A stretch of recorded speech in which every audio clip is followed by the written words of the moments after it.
across the UK, on DAB+, on YouTube, on your mobile, and on your side. This is Talk.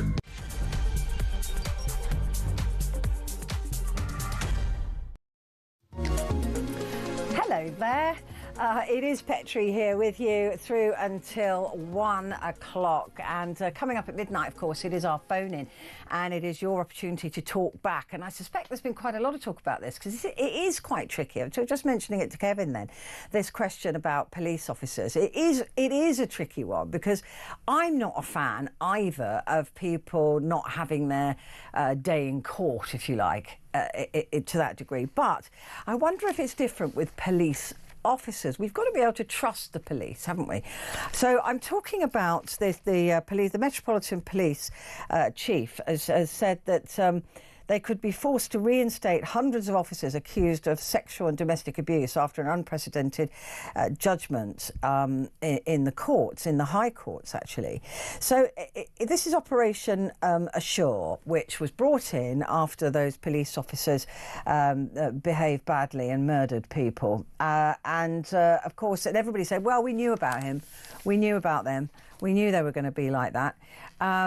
So this was brought in to give the public some sort of, I don't know, proof that the rest of the police officers were good people, and most of them are good people, right? Let's not, say that they're all bad people. But this vetting was supposed to make us feel better, but around 300 officers and staff were flagged as a concern. So they've been flagged as a concern. This is sort of repeated accusations and repeated behaviour carried out against other officers, or even in their own home, or even allegations of rape or indecent exposure, etc., etc. So this is a kind of a pattern of behaviour that Sir Mark Rowley is concerned about. And now he's saying that 107 of these officers were let go because they didn't get their vetting.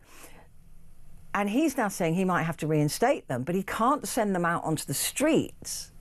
He can't send them into people's homes because he doesn't trust them. He doesn't trust that, if you've been sexually assaulted and the police officer coming to look at you has been accused of sexual assault, it's probably not a good combination of emotions, right? It's probably not going to help the alleged victim in this situation. So Mark Rowley's furious that the High Court ruled that Sergeant Lino Di Maria could actually retain his warrant card. Even though, again, there's a pattern of behaviour, but a pattern of behaviour does not a convicted criminal make, right? So the question I'm asking is, should we be giving the police the benefit of the doubt? You've not been found guilty, although this is a pattern of behaviour that we find disturbing. You've not been found guilty, so you're a full-on copper with your warrant card. And the trouble is that they are dealing with incredibly vulnerable people. Any victim of any crime is in a very vulnerable state. They've perhaps never spoken to the police before. That'd be the first time, is the worst moment in their life. So we've got to be very careful who we hire into the police service, right? But it looks like a lot of these coppers that have been let go could now come back, but they'll have to be on full pay, full leave. So I want to know what you think about that. Obviously, it's a very expensive thing to go through. Mark Rowley is trying to go back to the courts. But do we think that it's too dangerous to give police the power that they have any benefit of the doubt? Or should we always say, without a conviction, without actually your day in court, you're guilty of nothing? Innocent until proven guilty. Give me a call. 0344 499 1000. You can text as well, 87222. Put the word talk up front. It comes through to me in the studio. So that's the phone in at midnight. I'd also like to know if you've ever had any dealings with the police, maybe some, mentioning no names, obviously, because I don't want to end up in court, but if you have ever had any problems with police officers in regards to inappropriate behaviour. That would be great as well. Coming up for the rest of the show, between 11 and 12, of course, we look through tomorrow's newspapers. We've got Ed Wiseman. Whether he's with or without moustache, we have yet to find out. We are then going to be heading off to LA to speak to Michelle Pollino. I want the truth about what happened to that Eagles game, because either they cheered Donald Trump or they booed Donald Trump, and I can't seem to find the definitive answer of that. Also, we're going to be looking at podcasts with Vicky Mitzi. So all of that is coming up. Now, though, it has been quite an extraordinary day. It's been quite an extraordinary few days, actually, when it comes to Ukraine and Russia. A leaked document over the weekend, allegedly from the White House, stated that Russia was going to be able to keep all of the land that it had already taken and pretty much get away scot-free. Donald Trump seems to be more keen to do a peace deal with the perpetrator of this war rather than the victim. It seems about face to me, and I think, actually, historically, it's incredibly rare. So what is going to happen with Russia and Ukraine? Well, Pete Hegseth today, the Fox News anchor, Secretary of State for Defence, he's in America. He said that Europe has got to start looking after itself. And any peace process would have nothing to do with NATO, and therefore nothing to do with in terms of after a peace has been found, keeping the peace. Well, the question is, if Russia gets to keep all of that land, does Ukraine at least get to join NATO? It'd be the only protection that it has from a further push by Putin. So, to answer some of those questions, I hope, and I'm pretty sure he can, Sean Bell, a military analyst and former fighter pilot. Sean, it's wonderful to have you on the show. Thank you for joining me. Good evening, Petrie. Thanks for inviting me. Look, it strikes me watching what's going on that it is quite an extraordinary thing to do, to really value Vladimir Putin's point of view as the aggressor in this situation, that it is really, he speaks to Zelensky afterwards, after he's sort of done a deal with Vladimir Putin.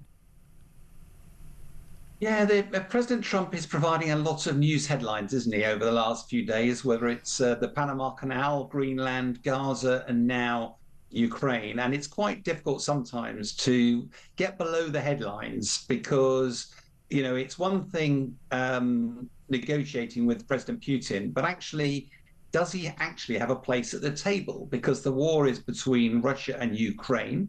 And therefore, how can President Trump actually negotiate on behalf of President Zelensky? So there's a question of authority there. I do think what is interesting, though, is that what President Trump is clearly trying to do is separate himself from the Biden administration. Biden was saying, NATO is the way for Ukraine to guarantee security. And what Trump is saying, no. He respects the fact that he says, look, Putin will worry about having NATO on your doorstep. And I'm just about old enough, you're not, to remember the Cuban Missile Crisis, 1962. The Americans nearly went to nuclear war because weapons were positioned on their border. And therefore, in a way, what Trump's going is, I respect the fact that that's an issue. Also, President Trump has basically said what most of us have believed for some time, that Ukraine has lost those territories. It's a horrible thing to accept, but is it absolutely, even remotely conceivable that they'll be brought back? So rather than actually stopping any form of bringing the war to an end, what President Trump effectively is doing is saying, right, stop. How do we bring this conflict to an end? I think the really worrying thing from a military perspective, though, is that if you do stop the war, the danger is you reward Putin. And that has powerful, really significant implications, not only for the future for Russia, but North Korea, for Iran, for China. For China with Taiwan, exactly. I mean, and that's what I was. That's what has been really troubling me about this. It is, if you like, it's rewarding that naughty dog. And if you give a naughty dog a treat, it thinks, great, I can do that again and get a treat, right? It's as basic as that. So if you reward Russia saying, right, well, you've won all that space, you can keep that, why don't you keep that, that's fine. And you, by the way, you don't have to pay for any reparations or any rebuilds or anything like that. In fact, you just crack on as usual. That is an encouragement to somebody like Putin to validate what he did, to tell his people what he's won and therefore validate their support of him, and to encourage him to go further next time. I think you're exactly right, but that's why let's try and get under this headline a little bit, because what you say is entirely reasonable. So what's actually Trump trying to do here? And I think what the consistent theme about Trump is that he is uncomfortable that the US is providing security for the whole of NATO. He's uncomfortable that the US is effectively providing an umbrella under which the rest of NATO hides. He doesn't think it's reasonable that America pays its way, but a lot of NATO does not. And I have to say, as a nation, we're short of money in this country. Am I comfortable that we pay our way in NATO, but a third of the countries do not? Yeah. You know, and actually any pressure that can be brought to bear to increase spending. Now, I'm being a bit Machiavellian now, but America is several thousand miles away the other side of the Atlantic, whereas Russia's invaded European soil. So this is the heat of this is being felt by many NATO countries, some of which are not paying their way. So actually, is this a way of saying, this isn't America's problem, this is Europe's problem. You need to step up to the plate and actually start coming up with some credible military options. We're focused on China. And by the way, if you leave it up to America, we're going to come up with a peace deal, which you're not going to like. But so then actually, why haven't the other European heads, if you like, certainly Germany's been a big provider, the UK's been a big provider, should they be at the table? Because a sort of an uncowed Putin is a danger to us first, right? So should we be part of those peace talks that are just going on between, you know, Trump, Vladimir and Vladimir? I agree. But again, I would argue that from a military perspective, although the political rhetoric has been we stand with Ukraine, bluntly, all we've actually done is stop Ukraine from losing. Yeah. We haven't actually done enough to help it win. The mighty masses of Western military might could have stopped Russia in a heartbeat. Politically, we have no appetite to do that. So this is now starting to become a game which America said, Europe, you're going to feel the heat of this. The implications of Russia winning are far more. You need to actually grow a backbone. You need to step up and start to do something about this and not hope that big brother America will suddenly come to your aid. Because actually, as Pete Hegseth said at the meeting in Brussels today, our focus is elsewhere. You've got to stand up to the plate. And I know it's uncomfortable, and some of the rhetoric that President Trump uses in several of these different arrangements sounds at face value just absolutely bizarre. But you've got to strip that away and work out what's the actual agenda here. And what it is getting Europe to step up to the plate, to start spending proper money, to be serious about defense. Because some of the countries, like Italy and Spain, they pay just over 1% of their GDP towards defense. Are you happy? Are you happy that our nation, our taxes, are subsidizing their defense budget? No, he said the unthinkable. He's trying to get the rest of the West, and particularly Europe, to step up. And I think that's probably the right answer. I'm not sure I'm keen on the way he's doing it, but I do think there's a merit in the way he's approaching it. I mean, I don't think anybody can argue that everybody wants everybody to pay their fair share. And maybe like with the tariffs, this is his way of ensuring that could happen. But for Ukraine and Zelensky, this is a lose-lose situation. You know, the tiny bit of land that Ukraine rather, you know, bravely and brilliantly has managed to steal from Russia, I'm pretty sure they're going to have to hand that back.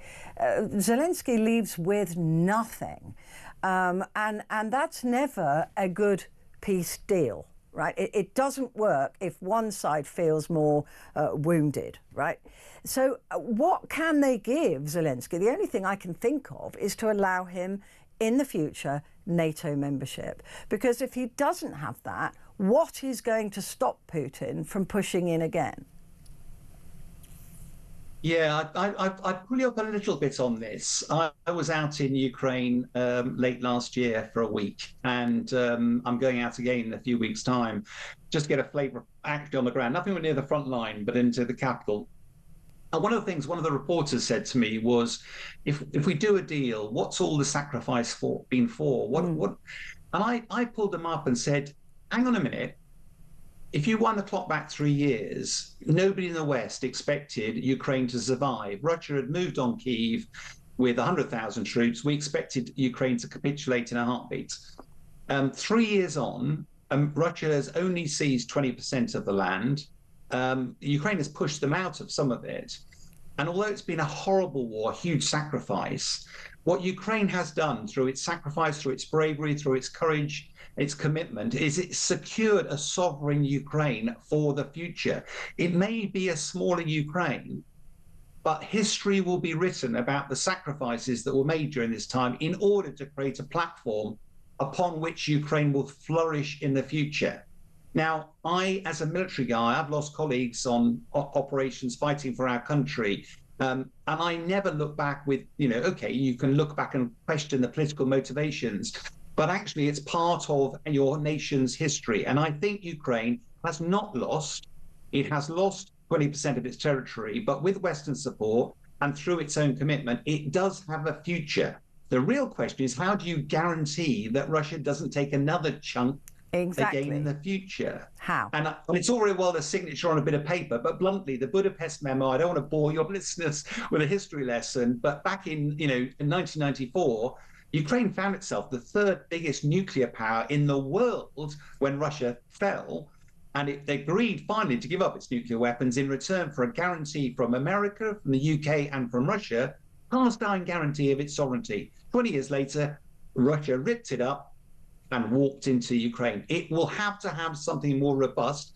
It doesn't look like that's going to be NATO, but there are all sorts of other options that could provide that sort of guarantee. And I suspect that's where the conversation will lead to in the coming days and weeks. But if I was Zelensky, I'd want something really fundamental, like a return to being a nuclear power.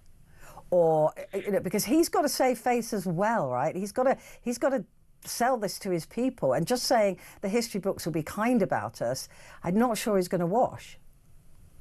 Well, there's an interesting question about what Zelensky's future is, post this. One of the questions I asked when I was out in Ukraine was, because in the West we see President Zelensky as an iconic figure. He's galvanized the nation. He's been fantastic at bringing support into Ukraine.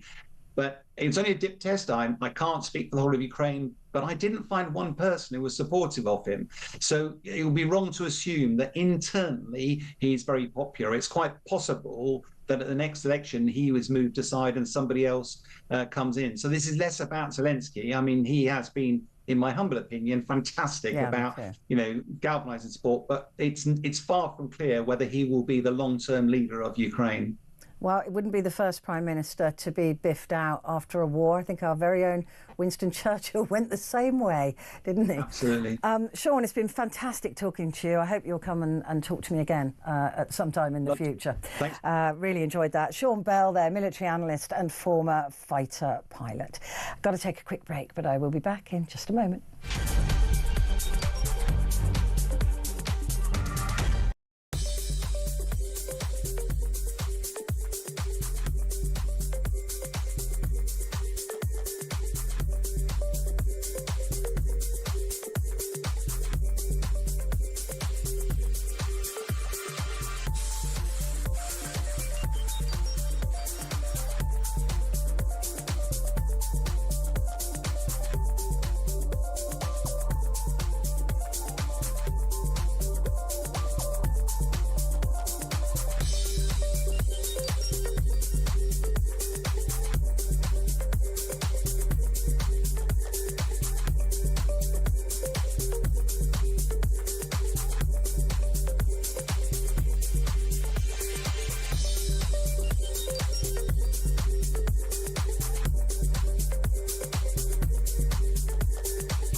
across the UK, on DAB+, on YouTube, on your mobile, and on your side.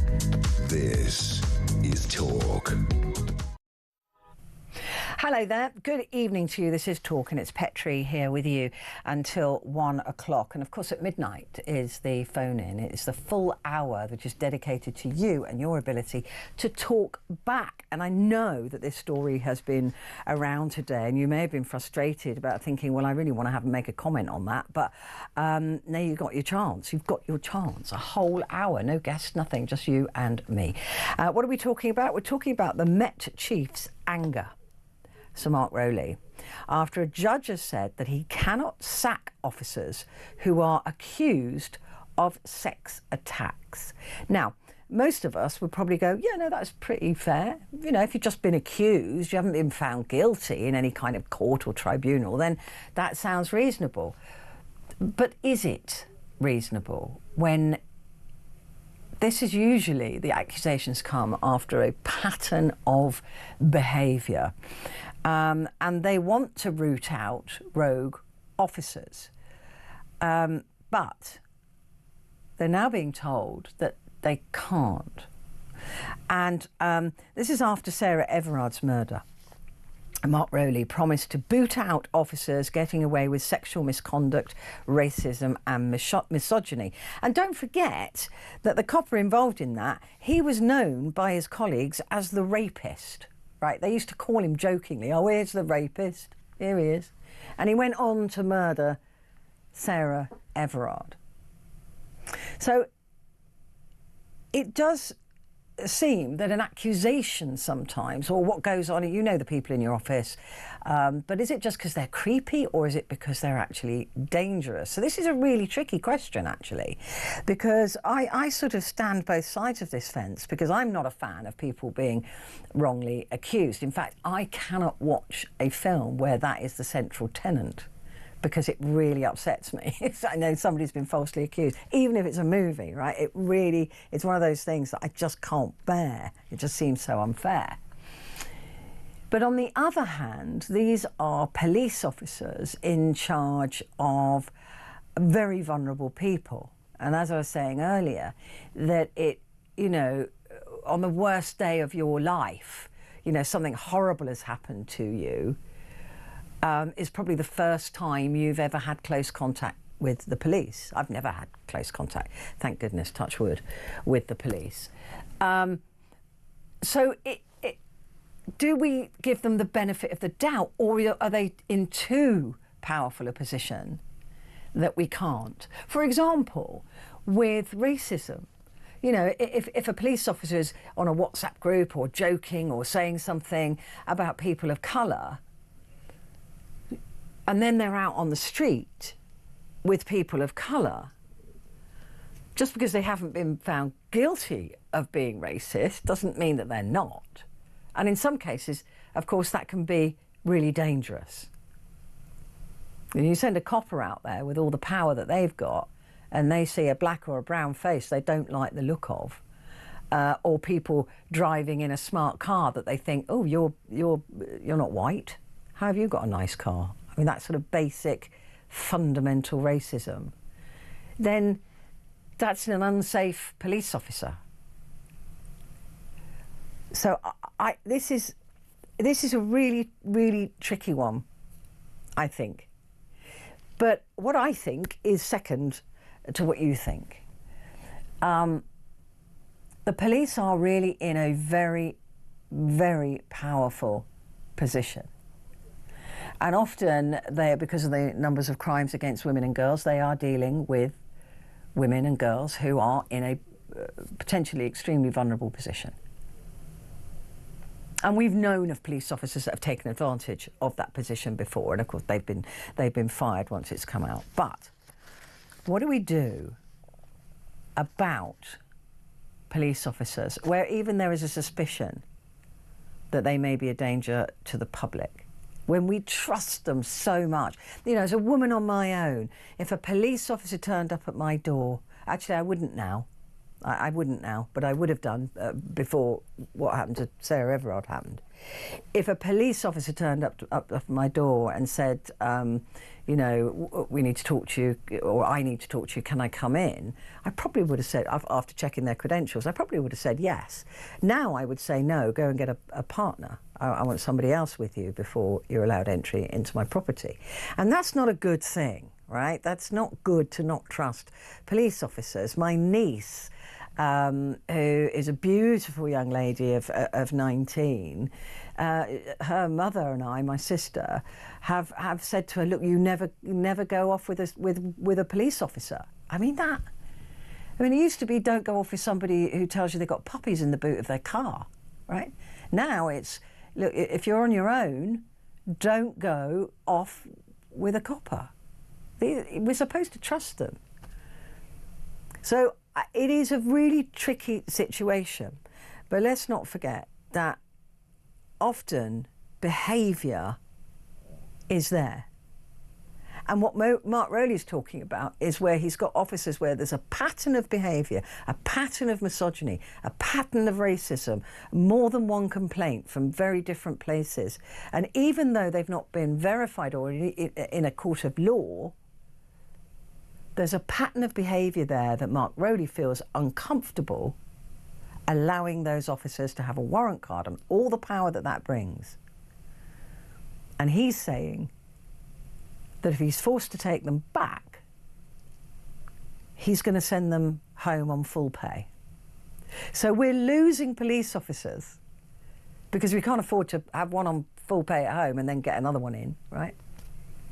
So we're getting fewer police officers because of a High Court ruling. But listen, you may agree with this. You may say, as I firmly believe in my heart, without a trial or without something akin to that, you're innocent until proven guilty. But then on the other hand, you've got police officers with all that power, face to face with the most vulnerable people, because you are vulnerable if you're face to face with a copper at any point in your life.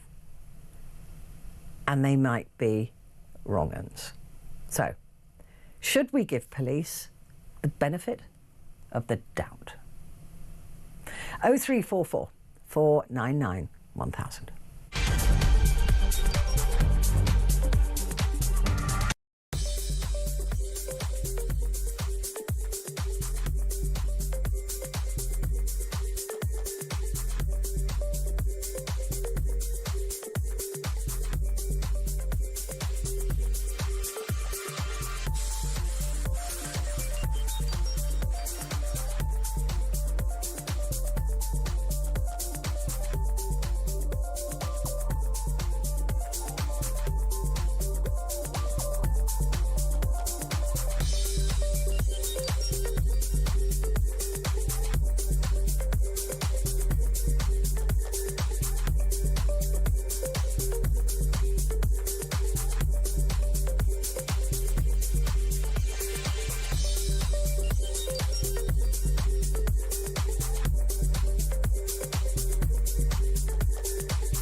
Across the UK, on DAB+, on YouTube, on your mobile, and on your side.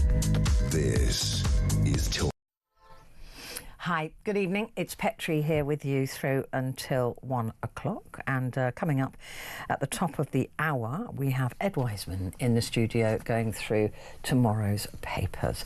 Now, though, it is time to turn to Vicky Mitzi, journalist, broadcaster and host of You Didn't Let Me Finish podcast, to tell us about the latest podcast we perhaps should be listening to. Vicky. Evening. How are you? Good. It's good to see you. Good to see you too, although it's miserable outside, isn't it? So I might stay in and not do any gardening this weekend and listen to podcasts. Will you be listening? Yeah, I will be. I might be. Right. I've got some funnies for you. Oh, brilliant. Tell me what you've got. It makes a change, doesn't it? Yeah, that's what we need at this time of year, bit of humour. Well, making a scene is not what I'm going to do, right, but what Williams and Lucas, the comedy duo known for their Little Britain antics, should I say. Apparently they're reunited after 15 years, and it's a lovey type of affair. So you get to hear all of their chums saying who they'd like to play them in a film, and what the soundtrack would be. But it just goes off on massive tangents. It's quite inappropriate. It's a good chortle, and I quite like them. I think they're very funny. It's also quite interesting to hear them being theatrical and the actor side of the pair, because they do have quite a serious side. Their business is them, I suppose. So you hear them being quite sort of serious about their art, as well as sending it up, and very dry one-liners in there. It's the guests are mixed, and as you would expect, people like Richard E. Grant, that was Love particularly him. frank. He's been through so much in his life, and even though they're quite serious and they have this kind of dry way about them, they let him talk, and he reveals an awful lot, ranging from catching his mother when she was having an affair when he was only 10, and he was supposed to be sleeping, and it's kind of damaged him greatly, to his father trying to shoot him. Yeah, so, well, that wouldn't go down well, would it? I don't suppose. I think we have a little clip of this. So let's have a listen to Matt Lucas and David Walliams making a scene. Well, Matt, we're back. Hang on, I thought you were cancelled. I'm pretty sure it was you that was cancelled. Yeah, but you've been cancelled twice. Yeah, but if you're cancelled twice, that means you're uncancelled, so I'm fine. Well, I can't be that cancelled. I was in Gladiator 2. In a very, very minor role that I actually turned down.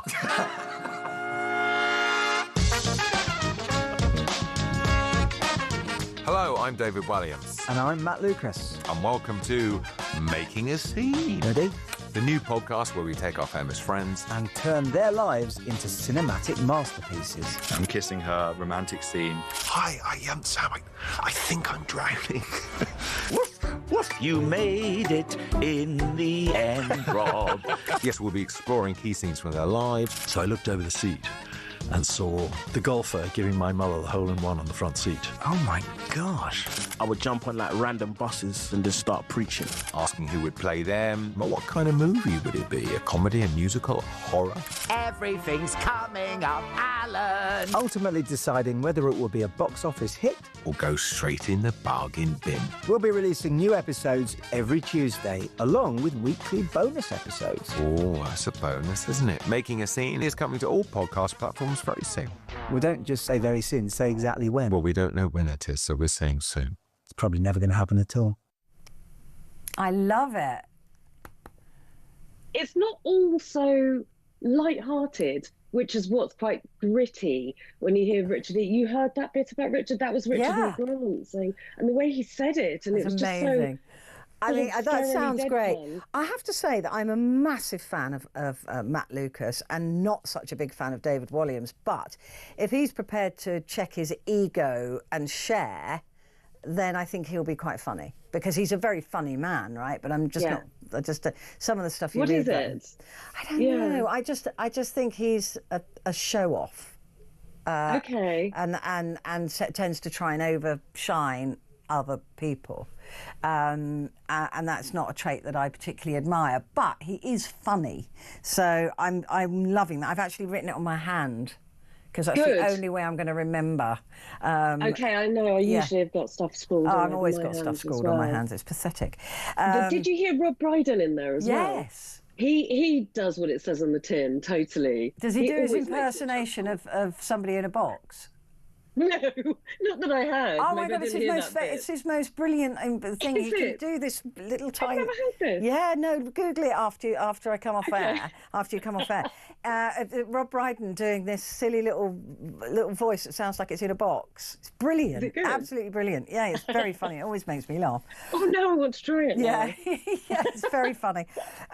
Right, what is this? The Pitcairn trials. Yes, I did promise you a bit of light-hearted stuff, but in the middle of it, I had to stick a true crime. Okay. Oh yeah, we like a true crime. Have you heard the tale of the island of Pitcairn? I think I have. When I read that, I thought that rings a bell to me. I did as well, and I thought, what is that? That's why I picked it up. I just thought, okay, let's have a. What is that again? Yeah. And it's essentially a remote Pacific island that a bunch of people settled on in 1790, who were the mutineers from the HMS Bounty.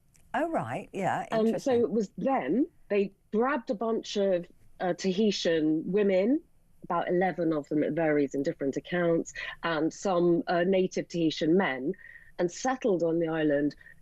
Murder, violence, illness. So that ended up being so they grew in population, and then the population kind of waned again. But what happened was that the journalist Luke Jones, who I did the Times story podcast, do you remember? And we talked about that before. He's from that, and he works at the Times, so he's a familiar voice. And he went to investigate this and brought the story of abuse that evolved through these generations of descendants of these people. Yeah. And it has an explicit warning on the podcast, so it's quite harrowing. But it's also a tale of. So there are 8 episodes, and I'm halfway through. It's a tale of what happens when people govern themselves. They became a British colony, so a team went out there from Kent, from the British police, and they worked with close, because the islanders then would go, so they'd grow up, and the children would grow up, and they'd often move, and you kind of get the background why. So the police from Australia, New Zealand, and the UK worked together to investigate. At that point, in 1999, they investigated 20 years of all the females who'd lived of sort of that type of age on that island. And so they interviewed them all and heard. So we hear in this podcast one of the women who tells her tale firsthand. And you also, what I found quite interesting was their culture and how they'd evolved, and her use of English is very charming and interesting to listen to. And, you know, she tells a tale of running around on bare feet and never having worn shoes until she came to the UK. And there was fruit everywhere. You could just help yourself. Excuse me, sorry, I've got a bit of a sniffle. And then these terrible things started happening. And I mean, I do remember it. it. I think that sounds like a really good listen as well. I think we've got a clip. Let's have a quick listen to the Pitcairn trials. It's a tiny piece of volcanic rock halfway between New Zealand and South America. But it's British territory. And it was just bashed on all sides by the Pacific. It was just a very rugged piece of geography. Pitcairn was born out of violent naval mutiny on the ship Bounty in the 18th century. It's accessible only by boat. No plane has ever landed there.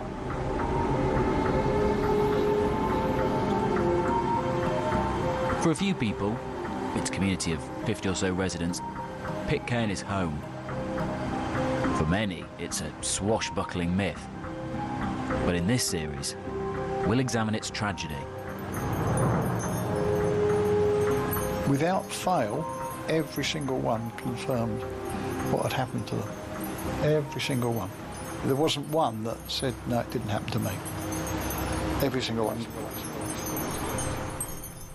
That sounds excellent as well. The Pitcairn trials. Very quickly, Great Company with Jamie Lang. What have we got with him? Do you know who Jamie Lang is? Yes, I love Jamie Lang. Big fan. Oh, good. Yeah, I hadn't heard of him, so I kind of Googled him, and he appears to have done stuff from marketing sweets to being a personality. So I don't. He seems to be a Made in Chelsea. That's where he was a reality star. And I haven't watched any of that yeah, stuff. Which I used to watch. It was good fun. Oh, okay. So I like him. He brings his charms to his interviewing style. And I listened to, I don't know which one you might play, but I listened to an episode of Ruby Wax. And they really vibe well off each other. And I didn't realize she could be quite as gritty as she is. So it made me like him immensely. So he can bring his kind of magic. He's a really nice person, and he sounds very honest. Yeah, he always came off as being just a really down-to-earth nice guy. He's just a nice guy, and I think the thing about him is that he is genuinely inquisitive, and you can't fake that. There's a lot of people who do these podcasts that are really, you just think, well, I'm sure you don't really care what the answer is, but you get the sense that Jamie's genuinely inquisitive to know, and like a puppy almost. Yes. You know? But they're a little bit like that, except Ruby Wax, when they're sort of playing off each other, they're talking about interviewing people for a long, they have a massive discussion about how to best interview, which I found very interesting, because they both have this sort of very blank honesty, which was dancing around at times, which was a bit, she says some very colourful things, and she talks very frankly about her mental health, which I found very interesting. Yeah, no, that sounds like a great one too. They are excellent picks, Vicky. Certainly, I'll be. I've actually. This is what I've done. I've just proved to you. I've detached that page so I can put that in my bag rather than writing all of them on my hand. So I'm very happy. I'm very happy. Well, you have to be careful in your job because people can see them. They can see all your memos. I know. Not that I remember dog food. It's not exactly the end of the world. Vicky, it's good to talk to you. Thank you very much indeed. Vicky Mitzi, their journalist, broadcaster, and host of You Didn't Let Me Finish.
Across the UK.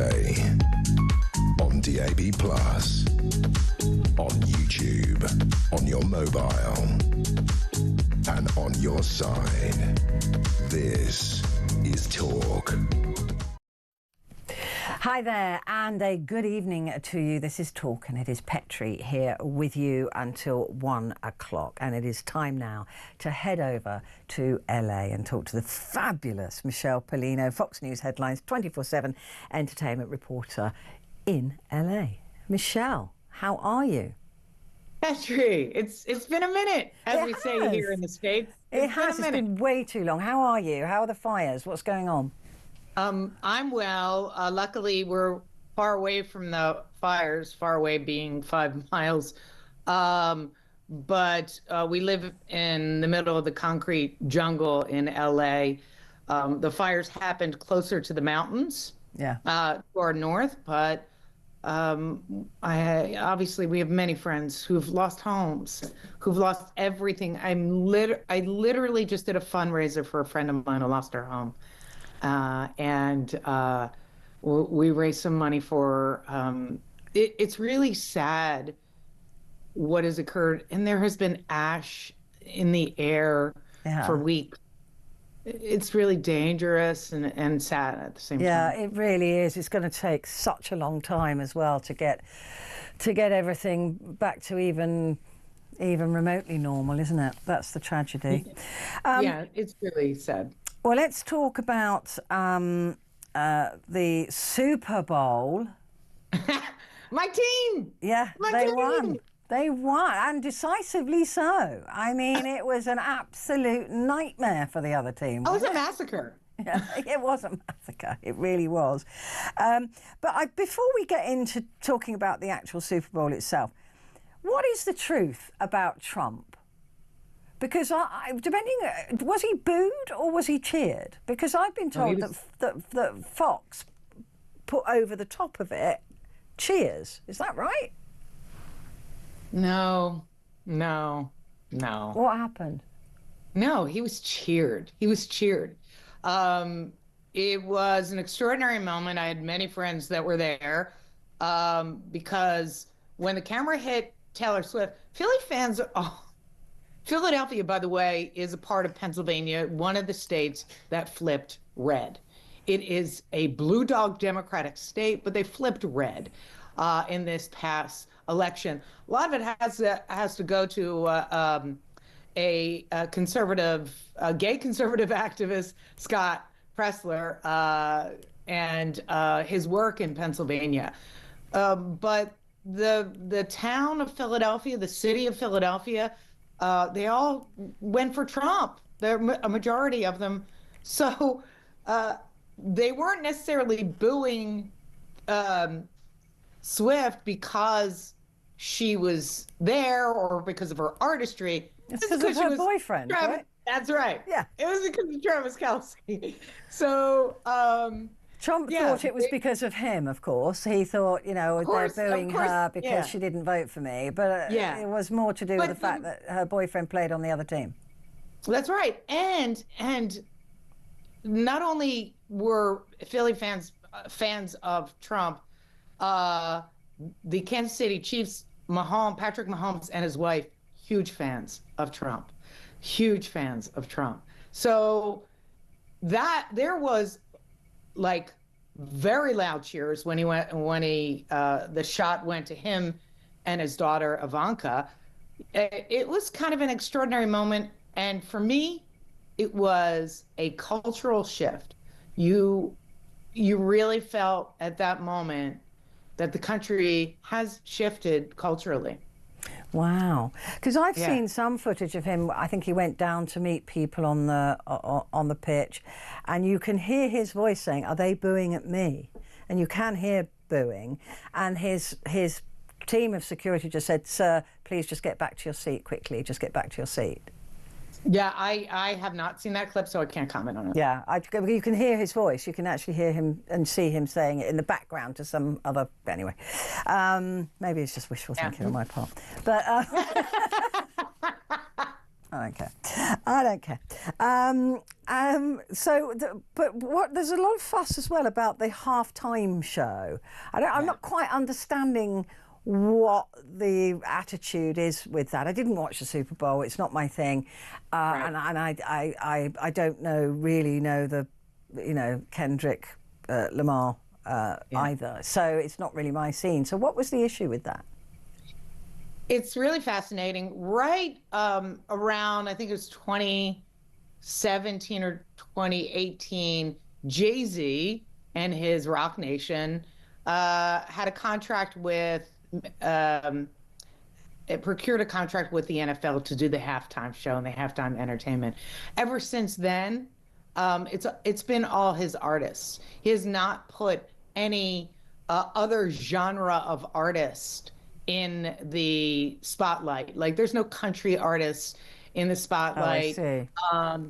So to understand the cultural shift, and I could speak all night. I mean, seriously, I find this endlessly fascinating.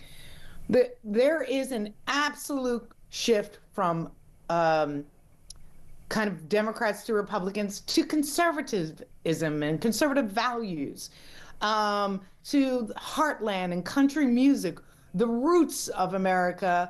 And country music has been off the charts. You and I have talked about Yes, we have. And look what Beyonce got Album of the Year. She put out a country album because they know it's really lucrative. So, putting Kendrick Lamar in that center spot, Kendrick Lamar already played the Super Bowl. He was there with Snoop Dogg and Dre, which I think Jay-Z actually curated. That was his first halftime show. It was fantastic. California rap, the best. But, he should have given the spotlight to perhaps Morgan Wallen, Chris Stapleton, Lainey Wilson, love her. All these incredible country artists that are blowing up in the charts, but instead he put his artist there. And again, it was the same show that we've seen for the past 5 years. And I think America has shifted. Just a bit bored of it. Samuel L. Jackson was there, though, wasn't he, as Uncle Sam? Is that right? Yep, he was. I mean, it was it was the same commentary that we've heard for the past, 5, 6, 7, 8 years in the cultural milieu of what America has been. But America is no longer that. And what's the truth? While I've got you, what is the truth about the Eagle or the stadium taking down the sign against racism or something either end of the stadium, because they didn't want to offend Trump? No, it wasn't about offending Trump. Because people are like, and racism. We all want, we don't need to be told this anymore. We don't need to be chastised, end racism. What does that mean? This is a football game. Stop it. Nobody's thinking we should not be talking about racism at a football game. We want to see our favorite players and their girlfriends, hear great music, eat a lot of really bad food, and drink really good beer. And for me, where were you? What were you at home with a big mountain of nachos and a silly hat on, a big hand? Did you have one of those? Yeah, I made green martinis. Thank you very much. Nice. Yeah, very nice. For my Eagles. Good girl. Blake Lively, just to update me on what's going on with Blake Lively and Justin Baldoni, this battle that seems, it's like the image of two women fighting like that a bit. It doesn't feel pretty. So this is also really interesting. I'm so glad we're getting to catch up. We're also watching a shift in the narrative of who gets to control what, and that's what's at the core of this Baldoni Blake Lively case. Blake Lively. I don't know why it was began. There's rumors about Blake and Ryan wanting to control Colleen Hoover's tome of books, her this is what It Ends with Us is part of Colleen Hoover's novels, and they're very, very popular. And it was Justin Baldoni that procured the rights for the movie and then hired Blake Lively. They didn't, apparently they didn't like the cut of the movie. Blake wanted control. Justin kept giving in to her. There was a lot of back and forth going on behind the scenes. And then she went and her PR team, and this is what Hollywood does, and it's kind of scary because as a star, you're surrounded by PR teams, management teams. These are a lot of people whose livelihoods that count on you and your success. And they will do your bidding. They will leak stuff to the press. They will go to the New York Times and say, I have a juicy story for you about Mr. Justin Baldoni, and send a text. Could be true, could be false. But apparently, you know, Justin Baldoni and his lawyer, Brian Friedman, said, this is all false, and we're going to slap the New York Times with a defamation lawsuit. And then it was game on. And Brian Friedman basically is saying that, you know what, in Hollywood, that's how they try and control the narrative. They get out ahead of whatever it is, say bad press, maybe surrounding Lively, and they go out and they create a narrative about the other person to distract and make it all about them. Yeah. So I would say that this is really a girl fight, but it's for control of the narrative. And now that, like, the internet is just a vast wealth of information for America, people get to now question what that narrative is.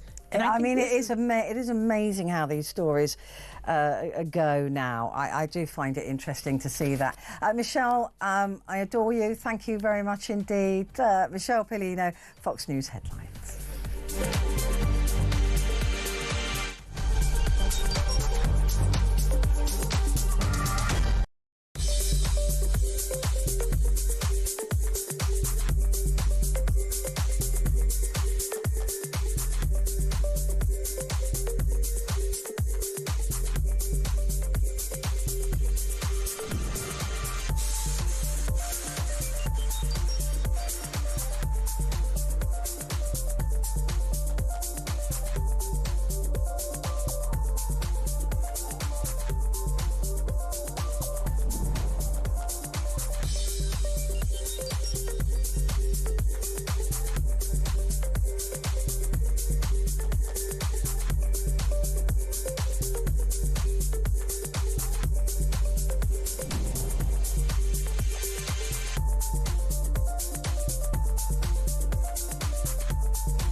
Across the UK, on DAB+,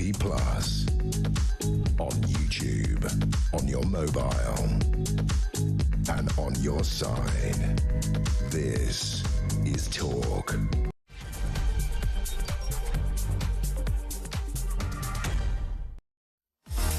Hi, Hi there. It is great to have your company and with me in the studio. You've heard his voice before. He normally talks movies. We thought he'd test him out, see if he can actually read.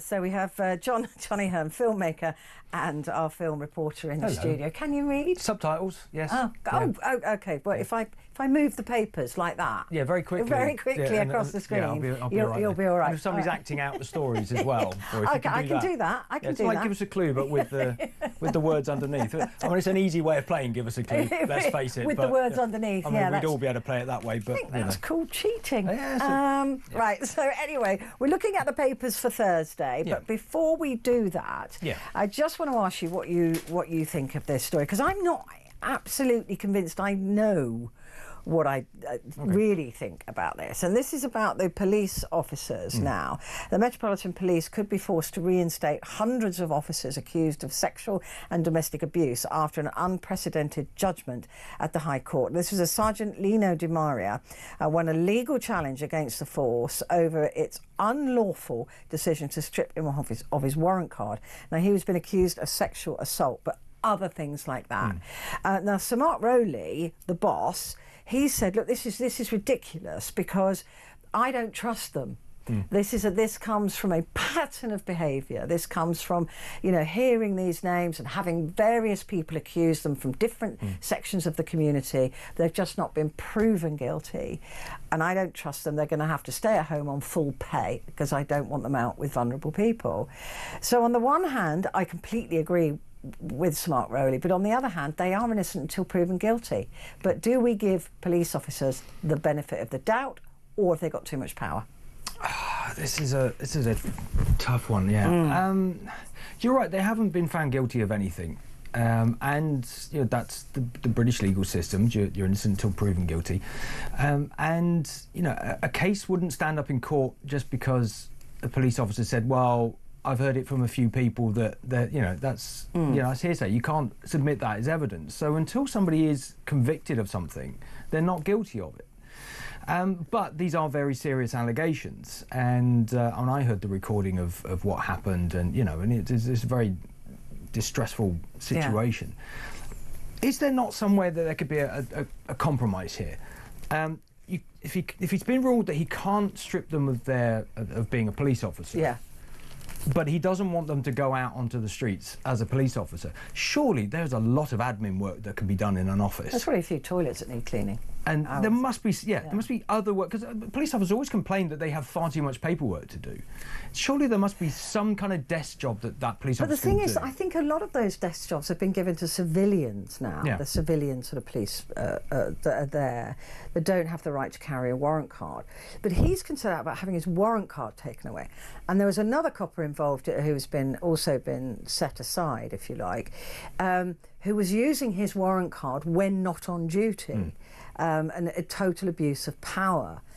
And police are in an incredibly... I mean, they literally could come and knock on my door and say, I know my rights, so I would tell them to do one. Well, a lot of people don't. They don't, So they could say, I need to come and talk to you, there's been an issue on the street, we're gathering some evidence, you invite them into your home, and you are there with somebody who is a predator, also a copper. And they've got that power that I don't think it is fairly unique. I don't know anybody else that could knock on the door and say, can I come into your house? And we're just gathering. But it's the power that we've given them as a society. We're always taught, growing up, we're taught to respect police officers, and there is always that kind of... I mean, whenever I'm driving and I see a police car behind me, even if I'm not doing anything wrong, you always feel guilty. I always look at the speedo, even though I know I'm not speeding. You always feel guilty. So we do have that kind of mentality of you should default to... Well, look, that's exactly what happened to Sarah Everard, right? Exactly. That was the the problem. He abused that situation. He abused that trust that we have instilled in the police officers, and that's. But can you just take that away? If you take that away from one, then is it there's also the counter argument that people say that we don't new generations don't respect police officers as much as the older generations do. So. But when it comes to giving your I know you have a daughter, but to give your daughter advice, I mean, certainly after the Sarah Everard brutality, you know, what would you say to your daughter? Would you say if a solo police officer stopped you in the street and told you to go with him, what would your advice be now? It would be no. It would probably be. Because I've told that to my niece, right? I mean, because thing is, you can't even say, can I see your ID? Because in that situation, he did have, he did have his ID, yeah, and he was, you know, he was making out that he was on duty. It's very tricky. I mean, I think I would be more inclined to support my daughter if she turned around and said no, clear off, and ran away, and then got picked up later, than if she went and something happened. Obviously, you know, I'd want my daughter to be protected. I mean, I've not actually had that conversation with my daughter, but she's now at an age when she might be with a group of friends and in London, and exactly. Something happens. So. And look, when they first started doing this screening, the national screening programme last year, it raised concerns about 461 officers and staff, and that is too many. You know, to just say, well, it was a one-off. Oh, no, there's definitely a problem. There's definitely an issue, particularly within the Met. Yeah. I mean, there was 3,000 they were talking about at one point, I remember. But when you're talking about a pattern of behaviour, I mean, some of these guys, you know, nickname is the rapist, or it is, you know, about John, and they've got a WhatsApp group, or they're, you know, being vile about people of colour. These things are known, if not proven, right? In every office, you know who the... Yeah. There's always rumours. There's always in rumours, any, right? in any environment, yeah. Except at the BBC, where they seem to be completely, completely shocked at the number of paedophiles. I mean, on a side note, I worked at the BBC many years ago in the early 90s, and everybody knew about Jimmy Savile. There was open conversation about Jimmy Savile. Yeah. And that was in the early 90s, but you know, nothing ever came of it. But it was an open secret that we all knew. Well, I had said I wanted to go on Jim Will Fix It as a very young girl, and I wanted to ride the Goodies bike. Who with? Which one would you be? Oh, right, with your friends. Yeah, with a couple of friends. We wanted to ride the Goodies bikes, and we thought that would be fun.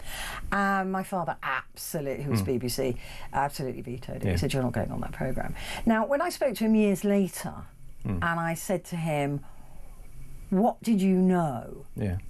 And he said, "I didn't know anything in the pure sense of him being a journalist."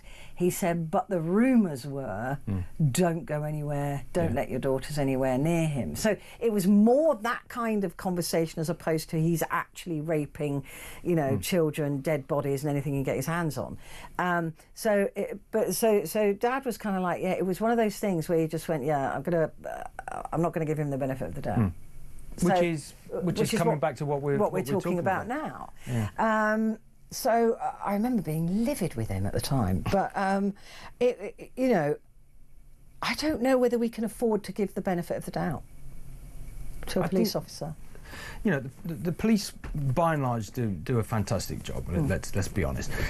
Of course, there are always going to be bad apples in any group of society. Yeah, of course. You're going to get that. But there does seem to be a certain element of people who are drawn towards the police because they have that power, that little bit of control over other people. I mean, I've been victim of sort of overzealous policing a few times in my 20s in London. Nothing on this kind of scale, but you know, just police officers really kind of overstepping the mark just because they kind of... I mean, there was one instance where two police officers basically thought they were Starsky and Hutch and leapt over my car to arrest someone for trying to steal her own car. Right, I mean, it was. They completely denied it, but it was in a works car park, and the video camera saw it, and they clearly jumped on my bonnet of my car, and there was a big dent mark in the bonnet of their boots to arrest this woman because she bought a new car and the alarm was going off and she didn't know how to switch it off. Yeah, we've all but it been was there. parked in such a way, but there was a car behind us, so she couldn't steal the car. They thought she was trying to steal. She happened to be black. They thought she was trying to steal the car, and eventually, of course, they had to admit it, and the police paid for the damage and everything. But it took me a long time to get that compensation. But that's the other thing. We're not just talking about sort of vile misogyny or sexual abuse. We're talking about racism as well. Yeah. And you've got, we've got a big populations of black and ethnic minorities in London who already don't trust the police. Yeah. And I think this is what Sir Mark Rowley's trying to do, is to say, look, I'm trying my best to get rid of these people, but I'm thwarted in the courts. But I still go back to, well, you're innocent until proven guilty. But he wouldn't. To put somebody on full pay but make them stay at home, he must really not trust that. No, really doesn't trust them. Yeah, he doesn't want them in. He's saying that that he will put them on what's known as vetting special leave, which amounts to paying them a full salary to do nothing for fear they could put the public or colleagues at risk. Do they have a set contract as a police officer? Well, they're vetted, even if you're a cop, and my understanding is that you go through the vetting process through your career, Right. and in order to have a stamp on your warrant card or whatever, I'm sort of making this up, but you know what I mean, that there's this sort of, that they will have to go for. So it might not further be vetting. indefinite. It might not be until he would retire. It might just No, be for a year or so. but he, 107 have failed this vetting and awaiting gross misconduct hearing, and 96 have left. Now, whether they left because they knew they wouldn't get it renewed, through. But I mean, this guy who obviously has denied all of the charges against him, but there are quite a few. Yeah. Raping 2 women, domestic abuse, these things. And they're coming from different people. And I suppose Sir Mark is saying, look, how can I bring trust back into the policing if I don't trust them? But then again, I know you can't punish somebody if they're not guilty of something, because once you go down that route. But then what's the point in continual vetting? Well, the continual vetting is different, because if when he comes up for, I mean, again, I don't know how the system works, but if he comes up to his next review, then there are grounds maybe to not renew his warrant card, and so therefore he will be in the position of whether he decides to stay with the police force or not. I mean, it may be that the vetting process does turn up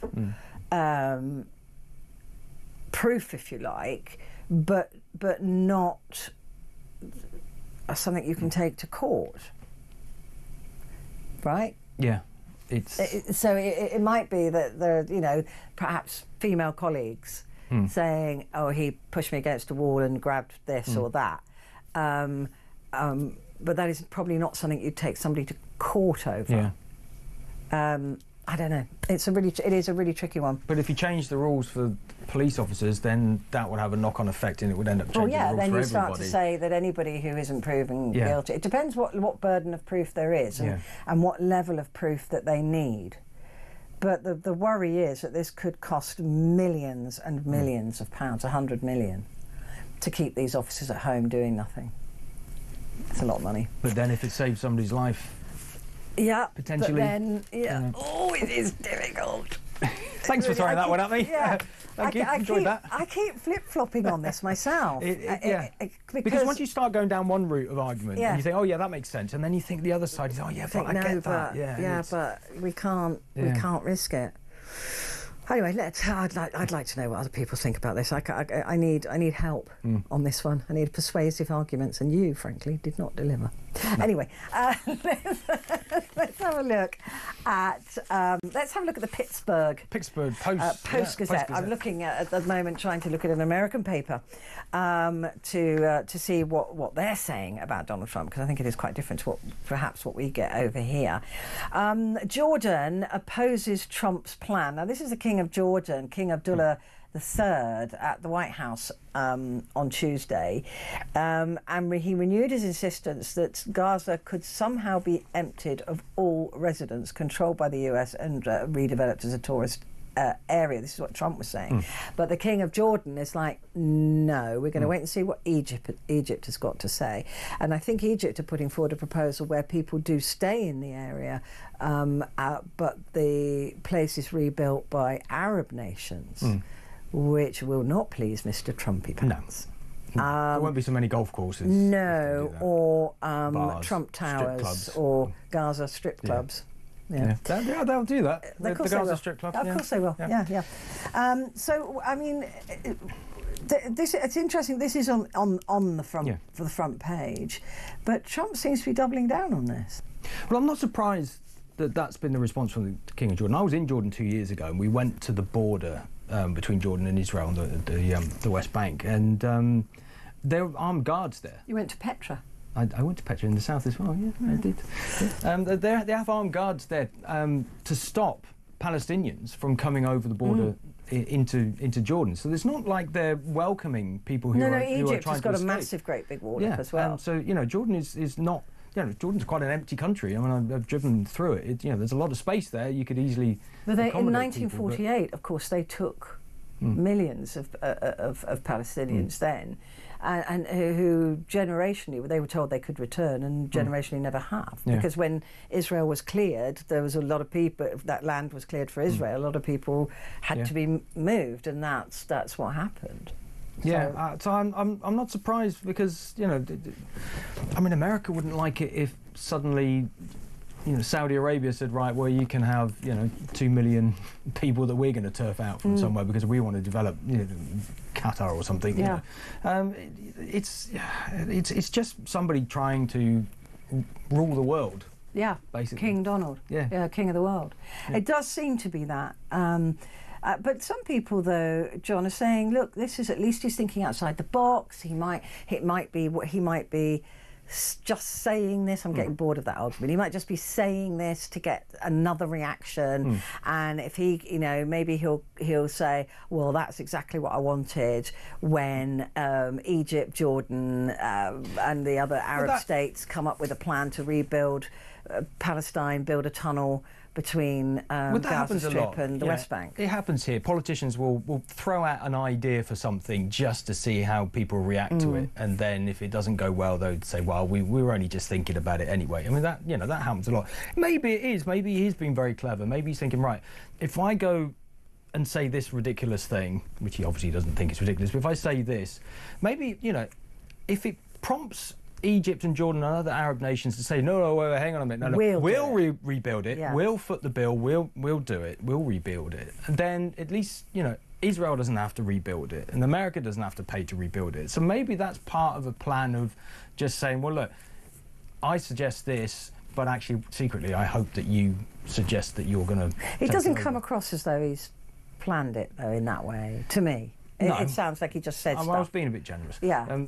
But, I mean, look, I suppose it doesn't matter in the end of the day if that is achieved. But the thing is that can't be guaranteed if it is, Jordan, Egypt and Arab states get together to rebuild this, is a continued peace. Yes. That's the thing that I don't think But there won't be until there's a two-state solution. There has to be a two-state solution, and they have to build some connection between the Gaza Strip and the West Bank. Yeah. And they have to get the Jewish people out of the West Bank. I mean, you would argue.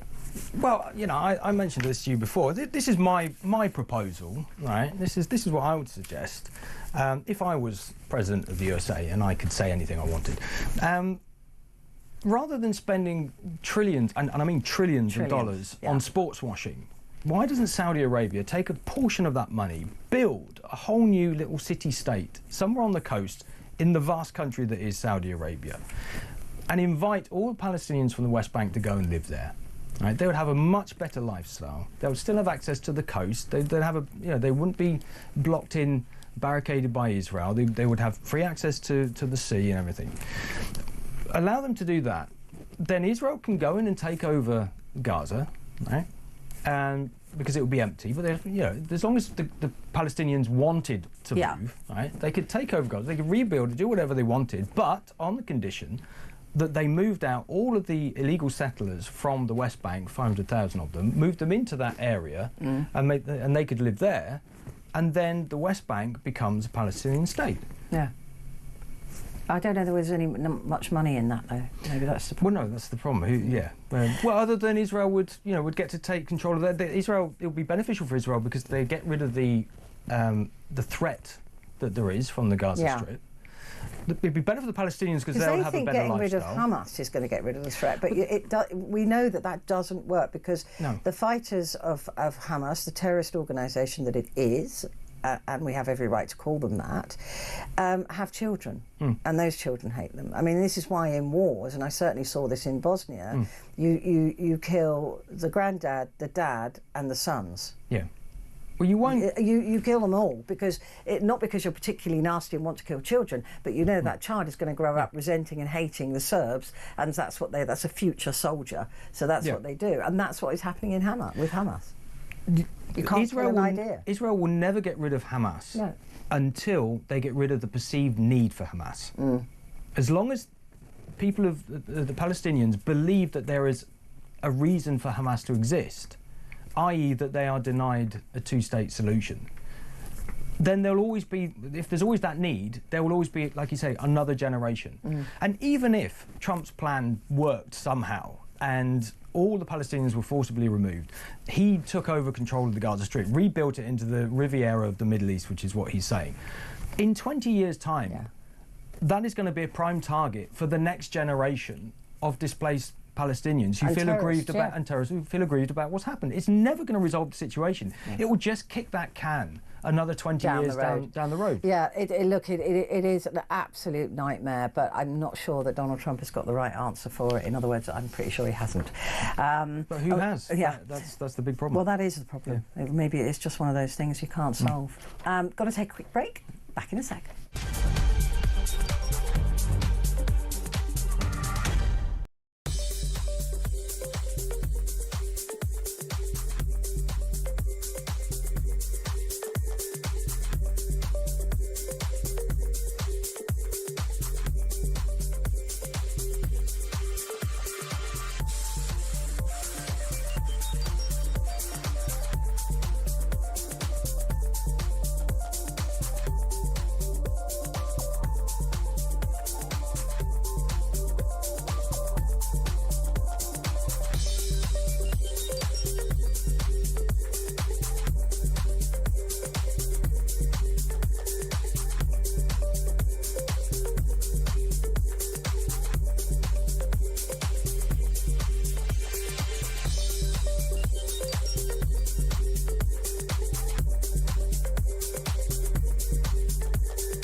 Across the UK, on DAB+, on YouTube, on your mobile, and on your side. This is Talk. Hello there, it is good to have you along. John Hearn and I are looking, so it's Petrie, in case you're wondering, are looking through the papers for Thursday. John, we're just starting here on the Times now. New towns inspired by King will be built by British workers. I'm a bit confused as to why they would have to say that. He wants them built by British workers. Because Keir Starmer has to say anything he can to appease potential reform voters. Right. He sees reform as a big threat, and he knows that reform could take voters away from him, and so he's got to say, because if he said, oh yeah, we're going to build all these new towns, well, the accusation of, oh, who's going to build them, or just be, you know, immigrants, etc., etc. So he's got to try and appease it. Didn't Angela Rayner say yesterday that there aren't enough builders in Britain to build the houses that they want to build, which we knew was the case. Anybody trying to get a plumber at the moment, or a builder, or an electrician, or whatever, you love nor money will actually achieve that. So we don't have enough people here, and they're determined they're going to build these new towns. Well, it's fine. We just start building them in 5 years' time when everybody's been trained. There's enough people trained to be able to build them. Yeah, but by then there'll be a different political party. But then it's all about the headlines today, isn't it? It's not, Yeah, I suppose so. If you analyse all the things that governments say, and I'm going back, it doesn't matter which political persuasion, if you analyse all the statements the governments make and then cross-reference that with what actually happened, very little of it actually gets made. It's just about keeping that political party, that prime minister, that in for leader, the next time. Well, just keep their name in the headlines so that people like them or whatever, but at least they know who they are, and so the other senior politicians as well, so they know who they are, so they're more likely to get re-elected at the next election. It is interesting, though. I'd love to know, because they promised us 1.5 million new homes. I wonder how many they've built. Because by the maths that was done, not by me, because I can't do maths, as you know, it was something like 850 houses a day had to be built for the next 5 years in order to achieve that goal. I suspect none. No, there's not none. It's definitely not none, because Is it 3? In the village where my dad lives, there are about, I haven't actually counted the number. I think it's probably about 10 or 12 houses that are going up in a field there. They started building. Going up. Yeah, I mean obviously they're not going to be built in a day. You see, but this is what not Keir Starmer, was the other one, Steve Khan. He always says, "Oh yeah, there are 60,000 houses, and they've just put one brick down." Oh no, they are actually being built. Yeah, okay. I've been watching every time I go and see my dad. I go past, and it's, for the last couple of months, it's turned from a field. Now it's in a proper building site. So that's at least 10 or 12. At least 10 or 12. Okay, well, it's a bit low. I wanted to see the village where my dad lives can probably accommodate 1.5 million houses. So I think they're doing their fair share by putting 10 or 12. It is interesting that these are designs inspired by the king, because he's built a town, hasn't he? Not him, on the. Oh, I'd like to see on that. the trowel. Him getting the trowel out with the cement and stacking and some it up. of his designs are absolutely beautiful, I have to say. So probably totally impractical though. Probably as a house. Yeah, but at least they've got plants that talk. I presume. Well, so the Times also says Trump and Putin start Ukraine peace talks, and I did point this out to Sean Bell earlier on, that it is quite extraordinary that Donald Trump is organising a peace deal with the aggressor and not the victim. It seems to be I don't think that's ever been done before. It's weird, and Trump looks like Putin looks like he's going to get everything, and Zelensky nothing. But we knew that was going to happen anyway. The moment that Trump was re-elected back in November, we knew that this was the way. He said, I'm going to end the war within a day, whatever. Yeah, I mean, okay, that's fine. Yeah. It's easy if you can end the war if you just hand it to somebody. Yeah, that's easy. That's the easy way out. Ending a war where both sides are happy enough to walk away, that's a lot harder. And if you just say to Zelensky, we're taking away all your money, so you'll be overrun anyway, or you hand over the land, that's not going to make Zelensky feel good, or Ukraine. But it'll end the war, but it won't end the conflict, if that makes any sense. But it's also rewarding Putin. Yeah. He gets everything. Which he was rewarded before, and one of the criticisms that was levelled at other presidents and other governments was that the West was too weak when Russia invaded Crimea.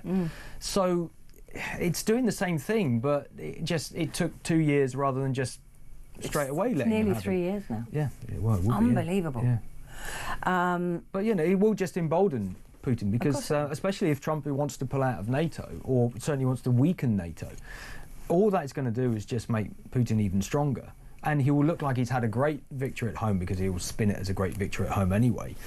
And I wouldn't want to be a citizen in Estonia, Latvia, or Lithuania, or Poland at this point. I think what it will do, and this has been talked about for years, when I was a young reporter looking at military stuff, about building a European army, which has always been kicked off against. People don't want a European army.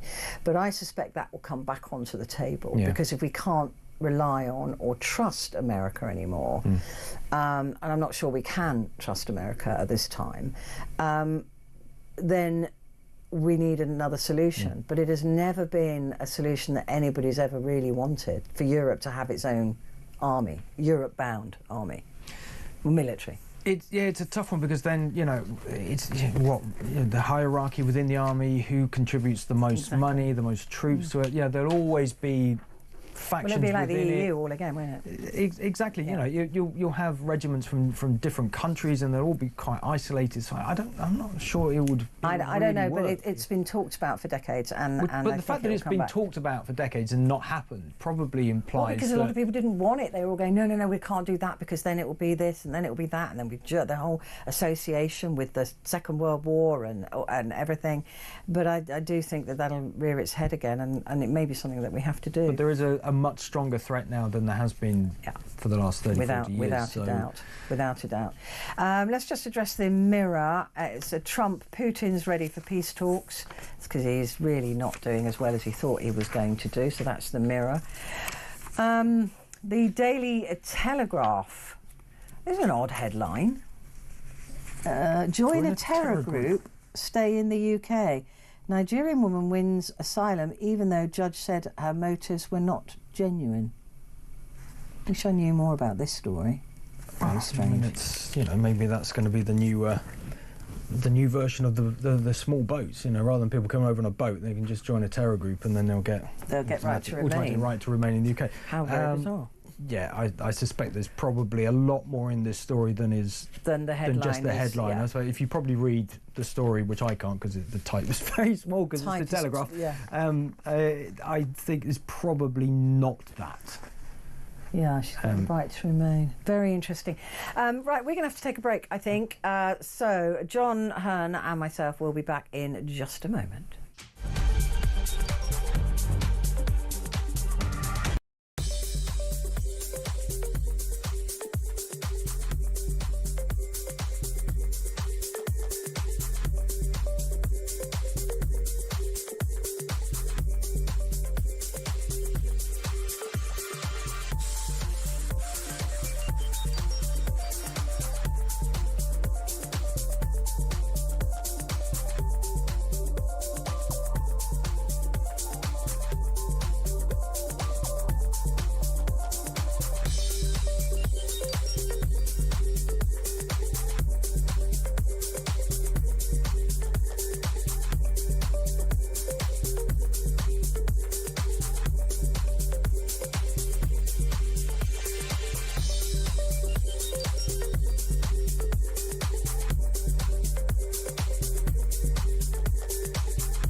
Across the UK, on DAB+, on YouTube, on your mobile, and on your side. This is Talk. Hi there, you're with Talk, and you're with Petrie, and John Hearn is with me in the studio to go through the newspapers. I just want to address the Sun story here, John, with you, and it says, my Harvey is going on Ozempic to save his life. And this is one of the weight loss drugs. Katie Price has revealed her son Harvey is to start Ozempic-style weight loss jabs to save his life. He weighs 28 stone and has a rare genetic condition, which means he's always hungry. So she's fearing for his life. life. The question that I have is, has he given permission for this? Is he able to give permission for this? And if somebody can't give permission for a treatment where there are side effects and things like that, is it fair to give it to them? This is another conundrum. It might save his life, but on the other hand... But then, if he's not in a position to be able to make that kind of decision for himself, then he is totally reliant on his mother to make that medical decisions for him. Maybe she has some kind of power of attorney over him. I don't know. But I suppose if she's looking after him that much, then I think probably good. You know, if I mean, he it has helps severe cognitive ability issues. I just, you know, you're injecting somebody, they're going to be, you know, you hear about all these side effects, you know, being sick or being, you know, I don't know. I kind of have a little moral issue with that. But, I mean, OK, he's 28 stone, which is a lot. It is a lot. It's not... I mean, there are people that are bigger than that. Yeah. But if it helps him, maybe, you know, maybe his weight is...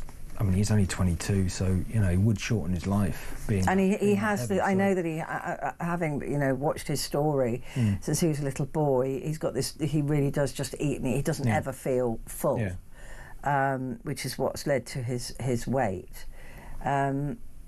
I don't know. I think if he's 28 stone and still getting bigger, and he's only 22, then I think they have to do something, and maybe, you know, I mean, it is legal. It's not like it's any backstreet dodgy drug. And I guess that the doctors will keep an eye on him. Yeah, I think, you know, good luck to him. I hope it works. I love their relationship. She's been brilliant with him. Since his dad had nothing to do with him, and I mean, as much as you know, there are lots of issues with this woman, who I think struggles herself with some mental health issues, but you can't take it away from her. You know, she hasn't. You know, she's been with him all the way through. She's his staunchest supporter. She fights for him, and that is something. Well, arguably, she kind of gave up her career. She did really for him, really, because you know, you don't see her anywhere near as much as she used to before he was born. So, you know, she has made that massive sacrifice. She has made a sacrifice for him, and as I suppose I would hope a lot of mothers would, but not all would. No, and I think if anybody's going to know whether it will be beneficial for him, it's going to be her. Yeah, I just hope there's a way of explaining to him that it's for his own good, as you know. The Guardian. Let's have a look at The Guardian. Trump says he's open talks with Putin to end the war in Ukraine. Also, the work to begin on new towns by the next election. Yeah, there you go. You see? There you go. I'll give it time to train people to actually lay bricks and fit pipes and things like that. It's quite a decent, you know, it's not that easy to learn, I don't think. I mean, where to begin? I mean, it could just be drawing the pictures, the blueprints. Yeah, well, exactly. 4 years. Doesn't that actually mean there's going to be, you know, spades in the ground, does it? No, it really does not.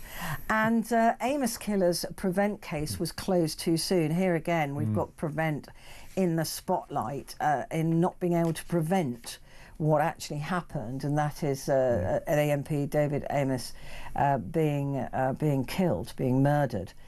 And they're saying that it's Ali Harbi Ali was convicted of Amos's murder in 22 when aged 26. He'd been referred to Prevent in 2014 by his school, and his case had been adopted amid concerns he had an interest in violent Islamism. His case was closed in 2016 after he was referred. I mean, that again, it just shows, doesn't it, that the Prevent isn't doing what it's supposed to do, in a sense. It's not preventing. But maybe it is. But there's always going to be one or two cases, you know, because sometimes you don't always see all the signs. And, you know, the people, organisations like this get accused of being overzealous, the state being too big, and too they certainly interfering. certainly have had a real issue with being called racist and so you know, there's always going to be somebody that kind of gets around the system like that. It's just unfortunately ended in tragedy in this particular case, but. Yeah, and it's really hard to prove the negative as well, because it's impossible, because we don't know how many people have been stopped. And also, we don't know that he wouldn't have done this anyway. Yeah. Even if he'd stayed within that system, even if he was still being monitored. Yeah, very true. It might not have made any difference whatsoever. Yeah, very true. We don't know. But I don't know, but it's too. I mean, we can all get a degree in hindsight, right? The easiest one to get. Let's have a look at the Daily Mail. Delalio and his wife to divorce after years of cheating claims. Lawrence Delalio used to play for the Wasps. England star. And an England star. The sport is making its way onto the front pages a lot recently, isn't it? Yeah, but I mean, is that really worthy of the front page, Lawrence Delalio? I mean, he's not played professional rugby for. I was at his last game. I took my son to see his last game at Twickenham. When he played for Wasps. 10 years? 15? Oh, it's got to be more than that. Is that really front page news? Yeah, I don't know. He's very handsome. He looks very much like the actor Mark Strong in that. If there's a biopic of Lawrence Delalio, Mark Strong is a shoo-in to play him. He is definitely going to get that part. It's exactly the same. Yeah. Right. The other story on the front is Trump again. Well, they do have one interesting thing which the Mail have done, which the other papers haven't, is that they got the headline: Trump's shock call with Putin to end the war, but will peace deal betray Ukraine? They're the only paper that's looked at it from that point of view. That's true. Which it probably will. Yeah. Well, of course it will betray Ukraine. I mean, they're going to have gone through all of that for absolutely next to nothing. Daily Express, Kemi, we need to put our national interest first. Here we go again. This is playing into the Donald Trump reform playbook here. Tory leader urges Starmer to close crazy European law loophole that allowed Palestinian family to stay in the UK under Ukraine refugee. I thought Keir Starmer had already said he's going to close it. He did, yeah, in PMQs. He said, yeah, we are. We're not allowing that to happen again. Yeah. So, okay. I mean, we need to put our national interest first. ONIF. It's not as good as MAGA, is it? It's that's not going to sell T-shirts and baseball caps, is it? With ONIF written on it. ONIF. No, you need to come up with a better catchphrase than that, I think.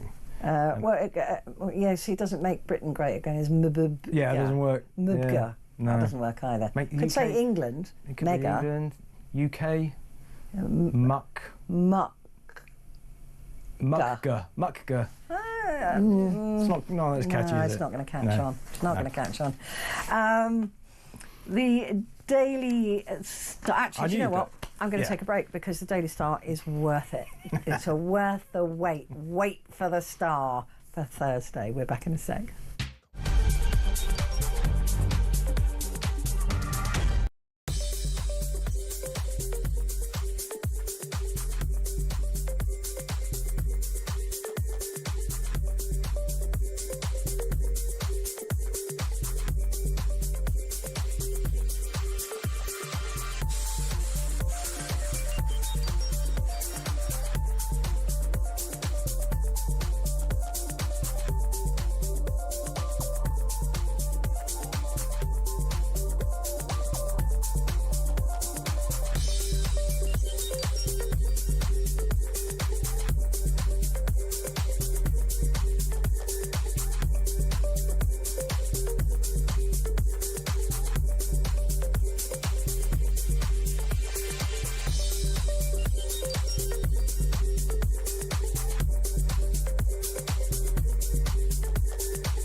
across the UK. On DAB+, on YouTube, on your mobile, and on your side. This is Talk. Hi there, you are with Talk and you are with Petrie, and up until the top of the hour you are also with John Hearn, who is a filmmaker and our film reporter. The Daily Star, I always love the Daily Star, Daily Star, because it just brings me joy. You know, the news at the moment, you need John it. and I, we really do need it, don't we? Yeah. So the Star says, nose-picking 4-year-old finally adds a semblance of calm to US government. Grown up spotted in the White House. And this is, of course, X, the 4-year-old nose-picking son of car salesman Elon Musk. This is what they're saying. Car salesman. I love that. Brought much-needed dignity and gravitas to Donald Trump's mad-as-a-box-of-frogs government. It's not selling many cars at the moment, though. I mean, somebody should report them for having that view on Donald Trump, shocking. shouldn't they? That's shocking. Dare they refer to him as mad as a box of frogs? I mean, that is outrageous. Anyway, couldn't get a box big enough. No. Yeah, so there's a picture of Donald Trump there, and X, the 4-year-old son of Elon Musk, picking his nose. He was also caught on camera. I can't say the full sentence, but I have told you off air. Just looking at Donald Trump saying, "I wish you'd shut your something mouth," to Donald Trump. I wonder where he picked that up from. I don't know. But his full name is really, it's not just X, it's X11AEX11. Do you think that's Elon Musk's password to log into his computer? That's a really good question. Try his bank account. I bet that's his password. I bet that'd be for his bank account, wouldn't it? That would be one to hack, wouldn't it? That definitely would. $150 billion. Yeah, that would be Siphon it, that into a Here we Swiss go, account somewhere. It's XAEA-X1II. How do you call that across the playground? XAEA-XII. That's a common name in China. Exanxie or something like that. That's probably how you pronounce it. Probably. Yeah, that's a common name. I mean, that. Yeah. So anyway, he was in the White House. A lot of people saying that was a power play by Musk in taking his kid in there. It's like saying to Donald Trump, I can do whatever I like. And the other thing is that somebody out there counted how many words that Musk said, because they said the other thing you don't do when you're in the Oval Office with any president is talk more than they do. And Musk did 3,500 or something, and Donald Trump did 2,600. And Donald Trump's getting increasingly annoyed at people referring to Musk as President Musk. There's going to be a massive falling out between those two. Definitely. And it's going to be hilarious when it happens. Yeah. He can't bear it. And when Time magazine put Musk on the front of it behind the desk, Donald Trump's desk, that didn't go down very well either. I wonder if he's going to be able to stand it, because they're even referring to Musk as President Musk and Donald Trump as the First Lady. In some cases, and I'm sure they're doing it. Surely. Yeah. First laddie. The First Laddie. I'm sure they're just trying to wind him up. But that's the Daily Star. We love that. Quickly on the side there's a little picture that says, "We're running out of time to save the Earth," with a picture of an asteroid. It's on its way to crash into the Earth. But I mean, that's terrible news. But underneath it, 40% off your Daily Star and Daily Star on Sunday for 6 months. So they're cashing in on that with the Daily Star. But maybe that's a subtle way of saying there is only 6 months. You've only got 6 months to live, but you can get that's the bad news. Good news is you can get 40% off the Daily Star. While we've got 6 months, here's a deal for you. Yeah. So, it could well be. Balance. It really could well be. The Independent. I saw this quote earlier and I just thought this Labour MP really needs to look at himself or herself.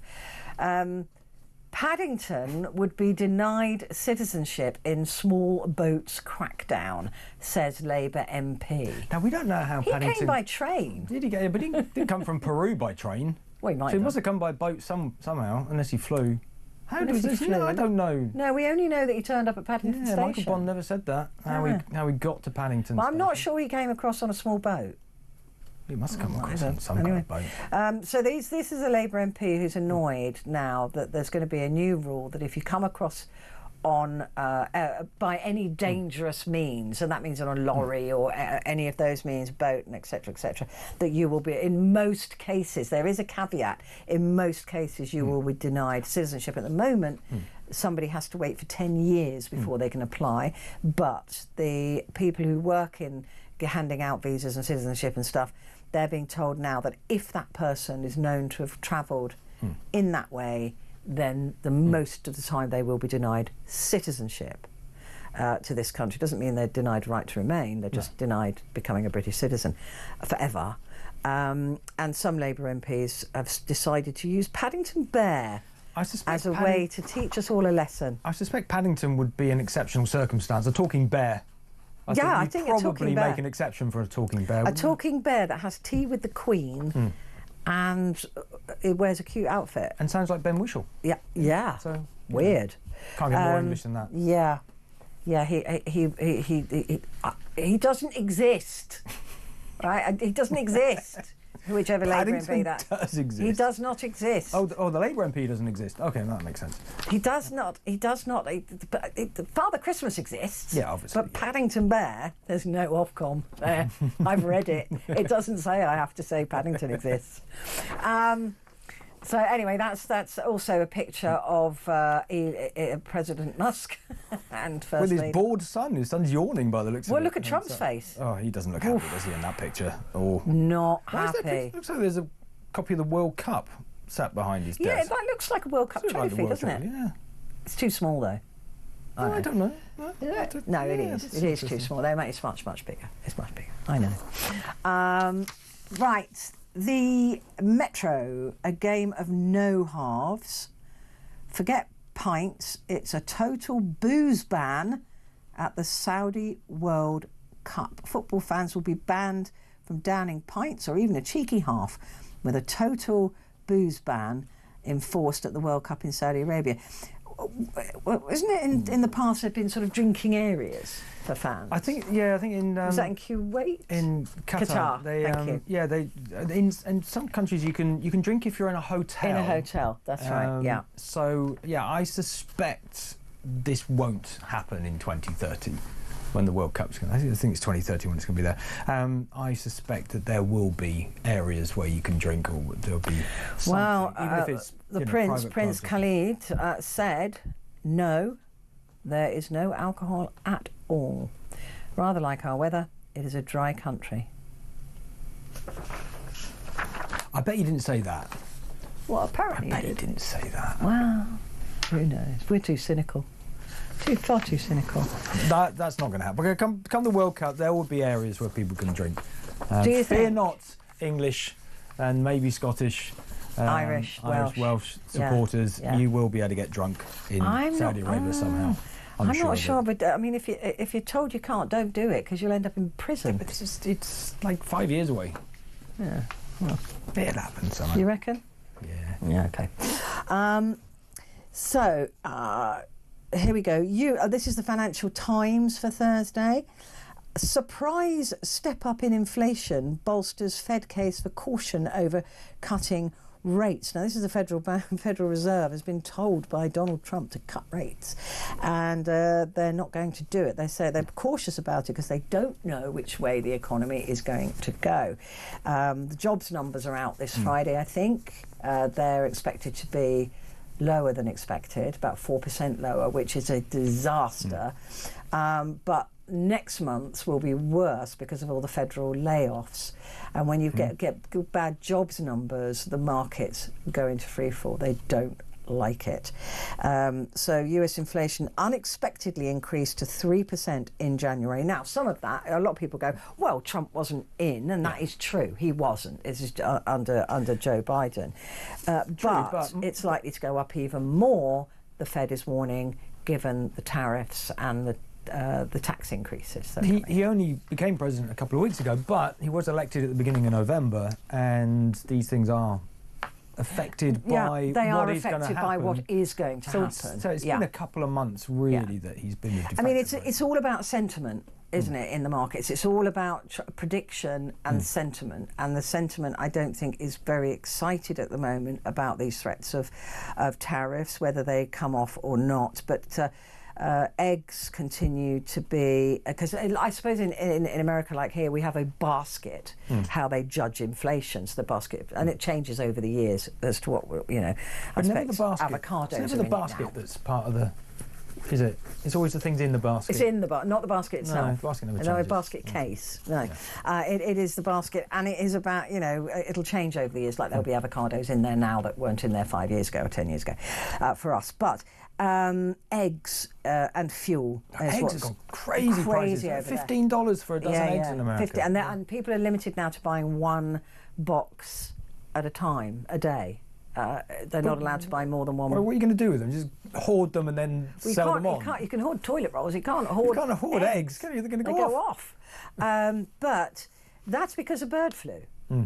But of course, the CDC and the other organisations have been told now not to inform America about bird flu or anything. But you know, I think Donald Trump has now admitted, look, it's really difficult to bring prices down now that he's in. Of course. Yeah. But yeah, $15, I think roughly it is for eggs, $12 to $15 for 12 eggs. That's a lot. What's that in real money? English money? $12 is about $9, because of $1.30, isn't it? So $13 would be £10. Can you imagine paying 10 quid for a dozen eggs? That's a lot, isn't it? £9.60, $12 is. Oh, okay, I stand corrected. Brain box in there, controller in there. Yeah, I expect. Well, you know, buy some chickens if you can. If you can, if you can got somewhere to put them, buy some chickens. We just don't need that over here. I think we've got a bit of bird flu over here, but hopefully it won't be. Won't get anything like that in America. They're having to kill everything. John, thank you. Pleasure. It's been great to have your company. Right, coming up. Let me tell you, we're talking about the police, and I'm confused, so I might need your help on this one, because I can see both sides of this argument, and it's really troubling me. I hate the thought of anybody being wrongly accused and being punished for that. Like I said earlier, I can't even watch a film where that is the central plot line, because I just feel it's really sad and I get upset for people. But if it's a police officer and they've been accused of wrongdoing, do we give them the benefit of the doubt? I'll give you more details on this story in just a little bit of time, the other side of the news. But give me a call. Do you think that the police deserve the benefit of the doubt? 0344 499 1000. Give me a call.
across the UK.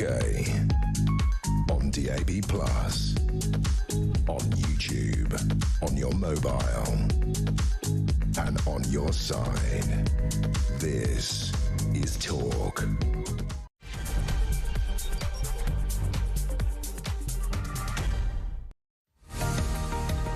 Good morning.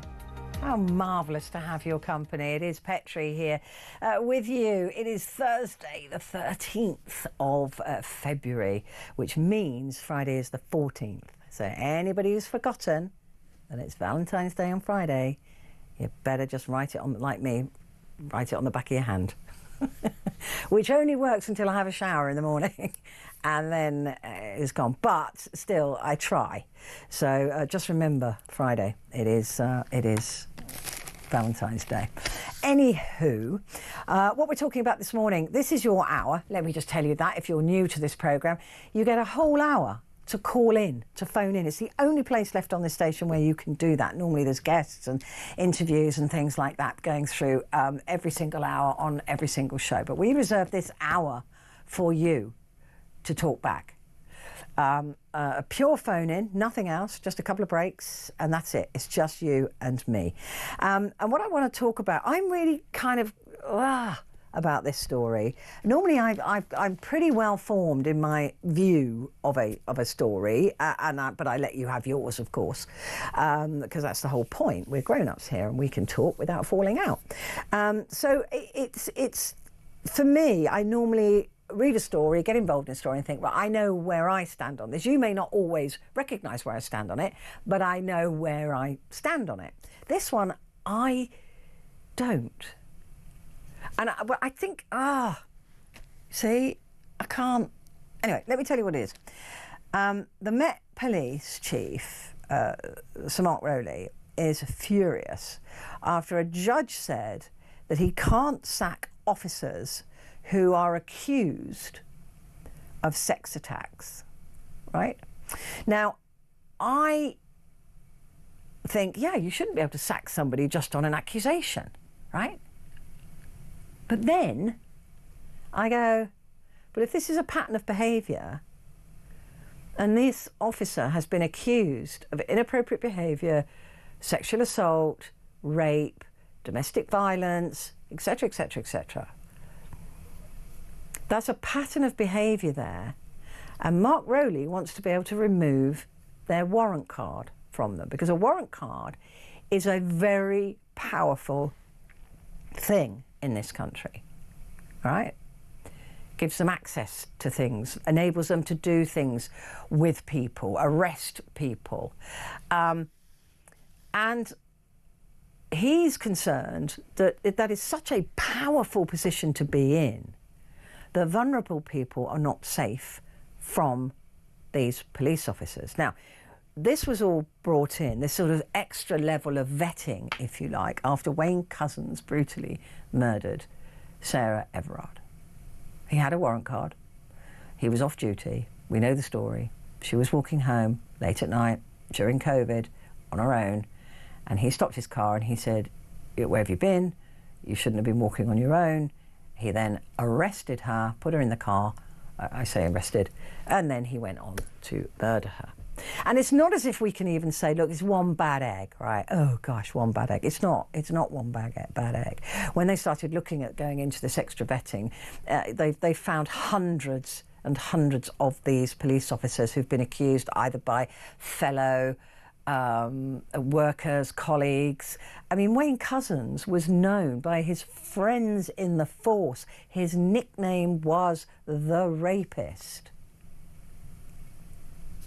And we understand that he particularly enjoyed that nickname. So there's a pattern of behaviour there, and with other officers as well being accused of doing dreadful things. And they are in a powerful position when it comes to vulnerability, because if you are a woman or a girl or someone of colour, there are rules around policing, but if you're a bad egg, you're not going to obey those rules. And I was just saying earlier, you know, if a copper, I wouldn't do it, I never would have done it because I know my rights. But I mean, particularly now, if a police officer knocked on your door, one police officer, a male police officer, knocked on your door and said, "Hi, I'm PC Blogs, here's my number, here's my warrant card. We're going around the neighbourhood interviewing people because there's been a terrible crime committed. Can I come in? So we can take a statement from you." Would you do it? And this is what Mark Rowley doesn't want to have happen. He doesn't want these largely men, mostly men, I think they're all men, being in a position of power with vulnerable people. And you've also got people who've been victims of crime. I mean, most of us don't come into contact with the police ever, right? And you're likely to, the only time you're likely to is when something bad has happened to you and you are particularly vulnerable. It's all new. You've got the police there. You've got, you know, it's all, you're befuddled. And they have this ultimate power over you. Now, this isn't all police officers, clearly. Most police officers are brilliant and they would do anything to protect you. We know that. This isn't about that. But this is about those who are considered to be at significant enough risk to the public that even though he has to reinstate some of these officers who've been let go because of this issue, he's not putting them out on the streets. In fact, he's saying that they will be put on vetting special leave, which amounts to paying them a full salary to do nothing for fear that they could put the public or their colleagues at risk. And many of them have had significant crimes alleged against them. So I'm asking, do we give the police the benefit of the doubt, or are they just too powerful to allow that to happen? 0344 499 1000. And like I said, I really don't know. I keep flip-flopping on this. I really do keep flip-flopping on it because I can see the unfairness of being accused of something and the potential that you may not have done it, against the fact that if you've got a pattern of behaviour which is displayed as being potentially dangerous, that you shouldn't be allowed out on the streets with a warrant card. So I don't know. Give me a call. Help me out here. Come on. 0344 499 1000. Well, Cindy has called from Michigan. Hi, Cindy. How are you this morning? Oh, Petrie, it's so nice to talk to you. I feel starstruck every time I talk to you. Oh, bless your heart. How's your fabulous husband as well? Is he all right? He's good. You know what? He's good. And we both bought matching hoodies from let me just give a plug, a shout out to Let Women Speak, Kelly J. Keene. You know, she speaks up for women's rights. And brilliant. we have hoodies that say "Thought Criminal" on them. So we're doing great. We're matching. That is cute. That is cute. We support England. We do. We want England to get better. Oh, well, don't we all? You, right behind you. What, don't we all? Listen, Cindy, what do you make of this? I mean, look, the American police have got an appalling reputation, especially when it comes to racism. What do you make of this for us? Here's what I think. First of all, the most important thing is vetting. Okay? You need to vet the officers better than you do now. Because from what I see, because I actually watch talkTV and this news more than I do the American. I switch back and forth, but you guys have me hooked. So I watch you a lot. So I watch, and it seems like the vetting isn't too good here. Okay, and it's scaring me. And I do care about England because I did my research actually on my history, and half of me is from Europe. It's of Europe. So I'm a part of you, and so you need to do vetting more carefully, okay?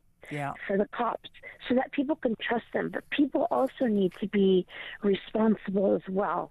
It's a sad truth, but I feel that, like, if an officer is at your door, that you have the right to ask for their identification, to look at it, okay? And then if you want to turn around and call the police office to see if that police officer has a right to be at your door. I believe that you would have that right. Yeah, we would have that right. You're not being violent or anything, and that would keep you safe. And I know sometimes we slip up, because I know that if a police officer showed up at my door, honestly, I hope I would remember that. Because I know that just like when you see your doctor, you have to take your health into your hands. You can't expect them to do everything for you. You've got to keep yourself safe, and we got to support our officers.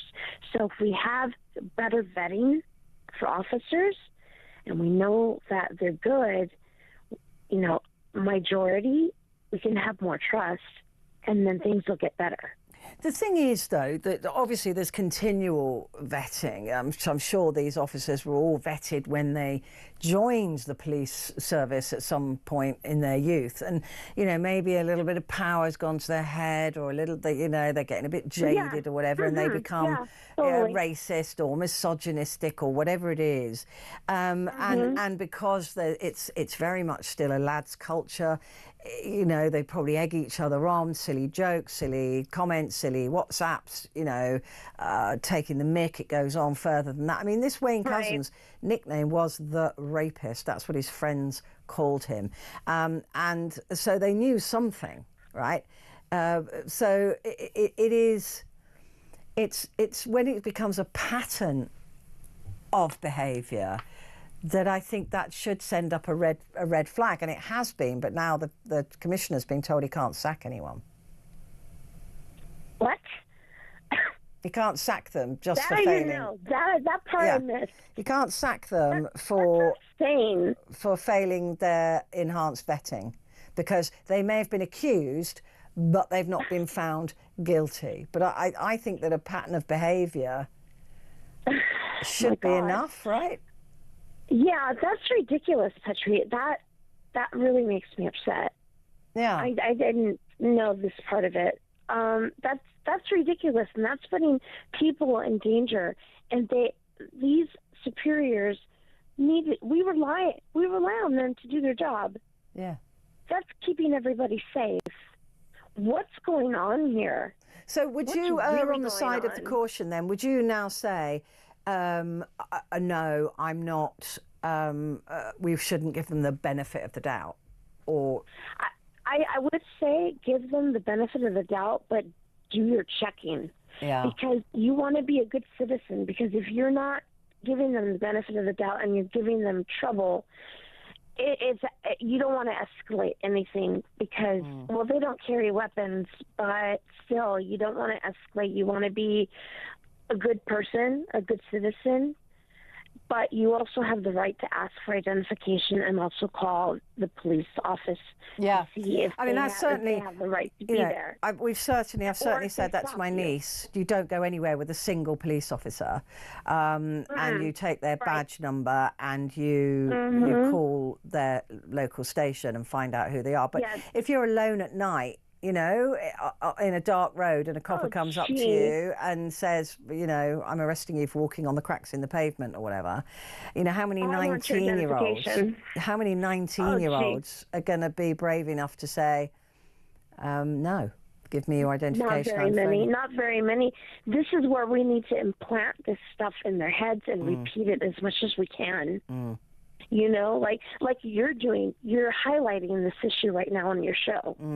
You're highlighting it. You're devoting a few hours here you have to this situation, and that's wonderful. That's shedding light on what's going on. And there are going to be people that hear this, that the light bulb in their head might click and go, oh, yeah, that's right. And then they're going to tell other people that they care about. Yeah, I hope so. What you're doing is very helpful, Petrie. Yeah. But it also concerns me with the level of, racism there is as well, and the issues that. But I just hope that maybe, especially young black boys are being told by their parents, look, you don't go anywhere, just ask for identification and check with the station first. But again, that can be seen as being difficult or awkward or whatever. I don't know. Listen, I'm going to take a break and I'm going to come back in just a moment.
Across the UK, on DAB+, on YouTube, on your mobile, and on your side.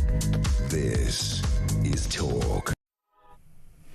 Hello, good morning to you. It's Petrie here with you until 1 o'clock, and we are talking about the fact that Sir Mark, the Metropolitan Police Chief, he's livid. Furious he is, after a judge said he cannot sack officers who are accused of sex attacks. Now, this has come under a ruling described as a dark day for policing. Forces will be powerless to sack officers who are accused of a serious crime, including rape, sexual assault and even corruption. The decision to not be able to sack these people could cost Britain's biggest force, that's the Met, around £100 million. It comes after Scotland Yard officer was accused of rape, he was accused of sexual assault, indecent exposure and domestic abuse. He mounted a legal challenge against the force for removing his vetting clearance over the allegations, which he denies. This is Sergeant Lino Di Maria, argued that it was unlawful to remove his warrant card where no allegations had been proven. To the horror of Scotland Yard's women officers, his case was backed by the Metropolitan Police Federation.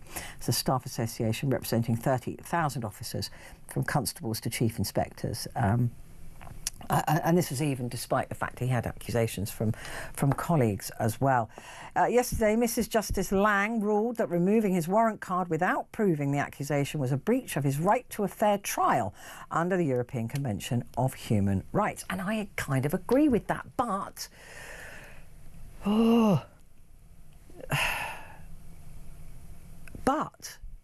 somebody is accused of that many different things, you've got to look at a pattern of behaviour, right? I don't know.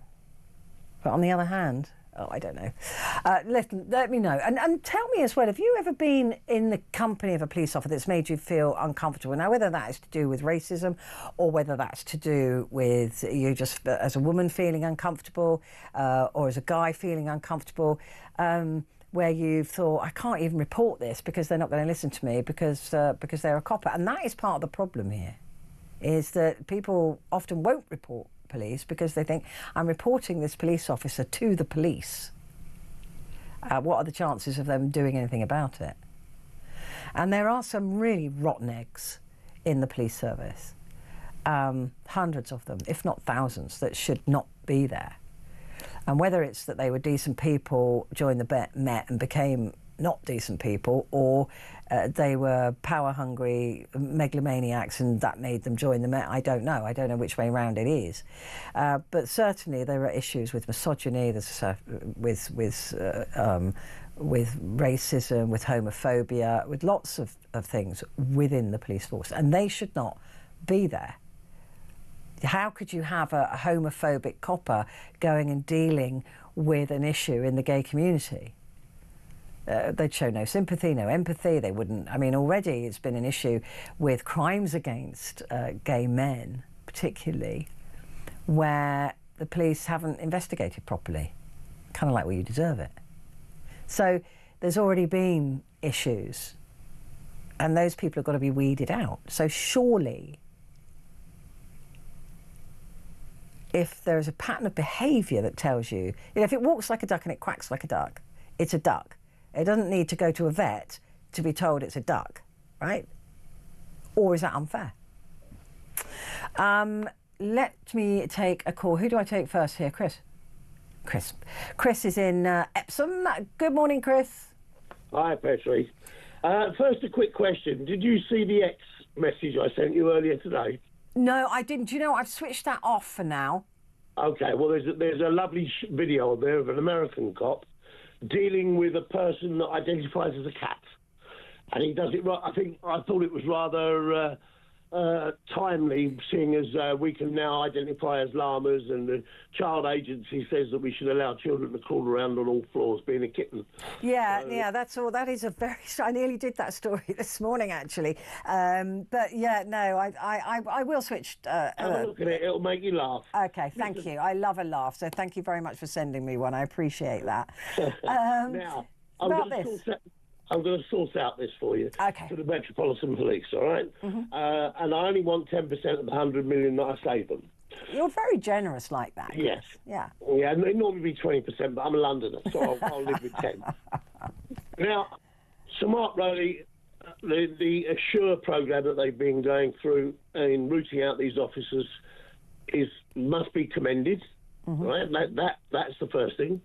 But unfortunately, Sir Mark Rowley's just a civil servant, and he's not thinking like a businessman. First of all, tomorrow morning, the lawyers should rewrite the contract, the employment contract, that states that should they ever be vetted again and they fail vetting, they will lose their job. That closes that loophole. Secondly, the ones that they've already got that they're worried about having to keep them at home, they never put on a uniform again and they never get a warrant card again. But they're taken into the police stations and they're given administrative jobs in the police stations, not handling anything too heavy, but there's plenty of motoring convictions, parking tickets, all administrative work that needs to be done. They can be paid for riding a desk.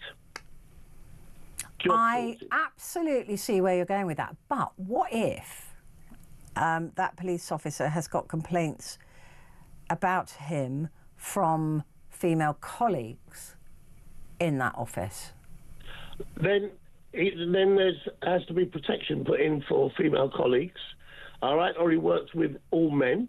It's not beyond the realms of possibility to do everything I've just said in 7 days.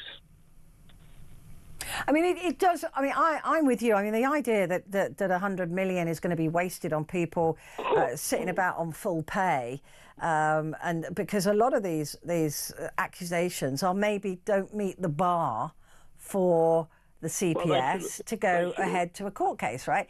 Well, but they're still significantly serious enough. there should be a special CPS. All of them should be referred to a special panel or something. A special panel of CPS specialists to see if they charges can be brought. All right. If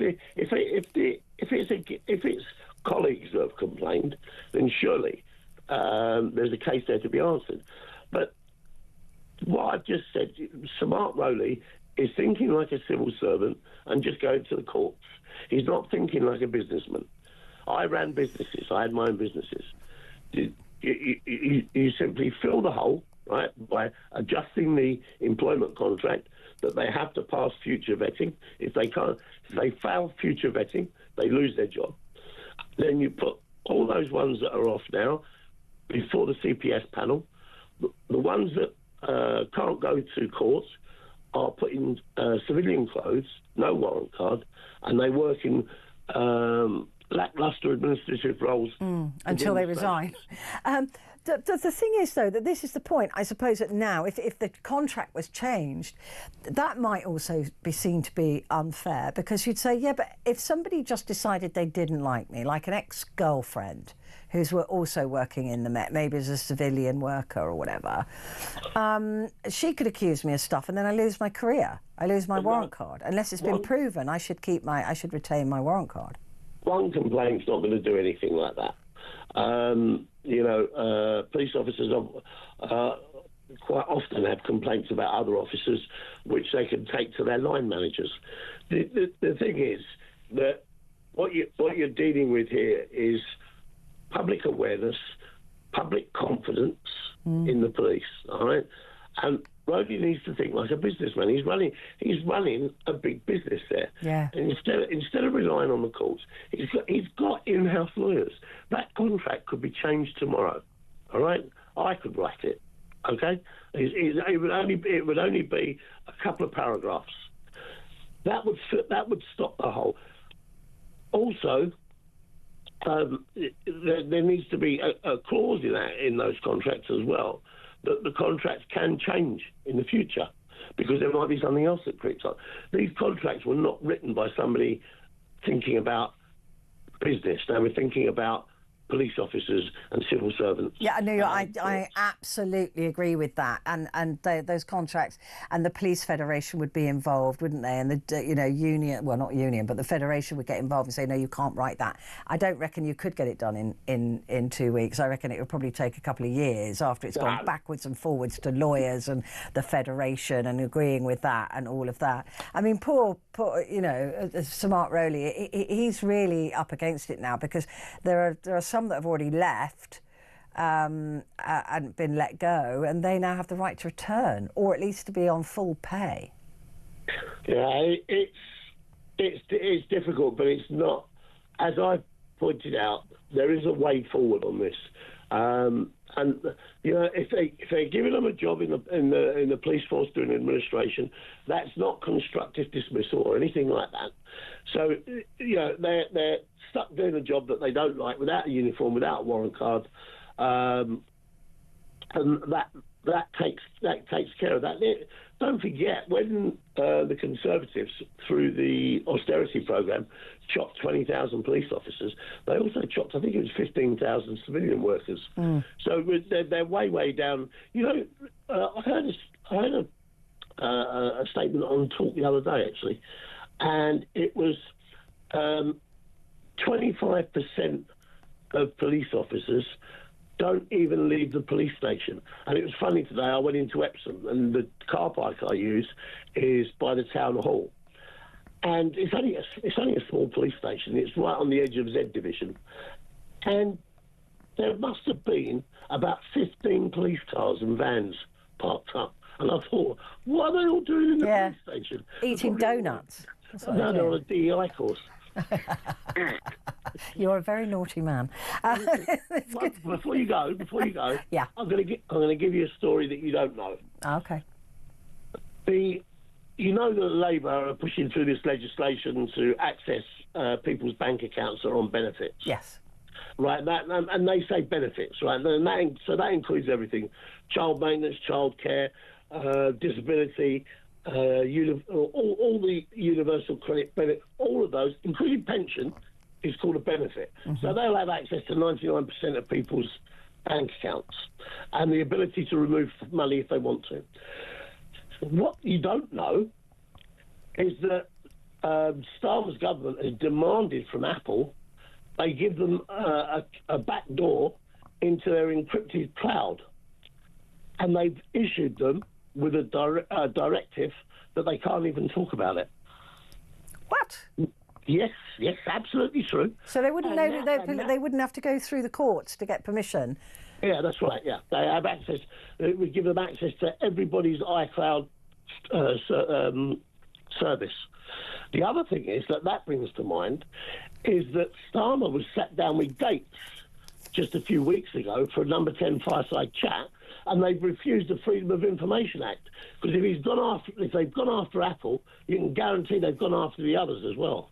I tell you what, Chris, and don't take this the wrong way, no one's going in my back door without permission. I'm just... It's a good job it's late at night, isn't it? I'm telling you. Oh, well. Anyway, listen, let me tell you how you could win some money. It's time now to find out how you could be in with a chance of winning 25 grand. It's competition time, and we're giving you a chance to win a whopping £25,000. So what do you need to do to get involved? All you have to do is text the word prize to 83338, or you can enter by post. It's as simple as that. Once again, to get involved, just text the word prize to 83338, or you can enter by post. 18 plus, UK excluding NI. Enter by SMS for £2 plus one standard network charge by 11 p.m. on March the 3rd, 2025. Or send your name, email and contact number to £25,000 cash competition, PO Box 3190, Colchester CO2 8GP, to arrive by 5 p.m. on March the 6th, 2025. This is a News Broadcasting Network promotion. Full terms and conditions at talksport.com. 25 grand. Right, time for a break. Back in a sec.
Across the UK, on DAB+, on YouTube, on your mobile, and on your side. This is Talk. Good morning, this is Talk and it's Petrie here until 1 o'clock. And we're talking about the police at the moment failing their vetting, this special vetting that was put in place after Wayne Couzens killed killed Sarah Everard, and also other police officers who've been equally revolting and illegal and murderous.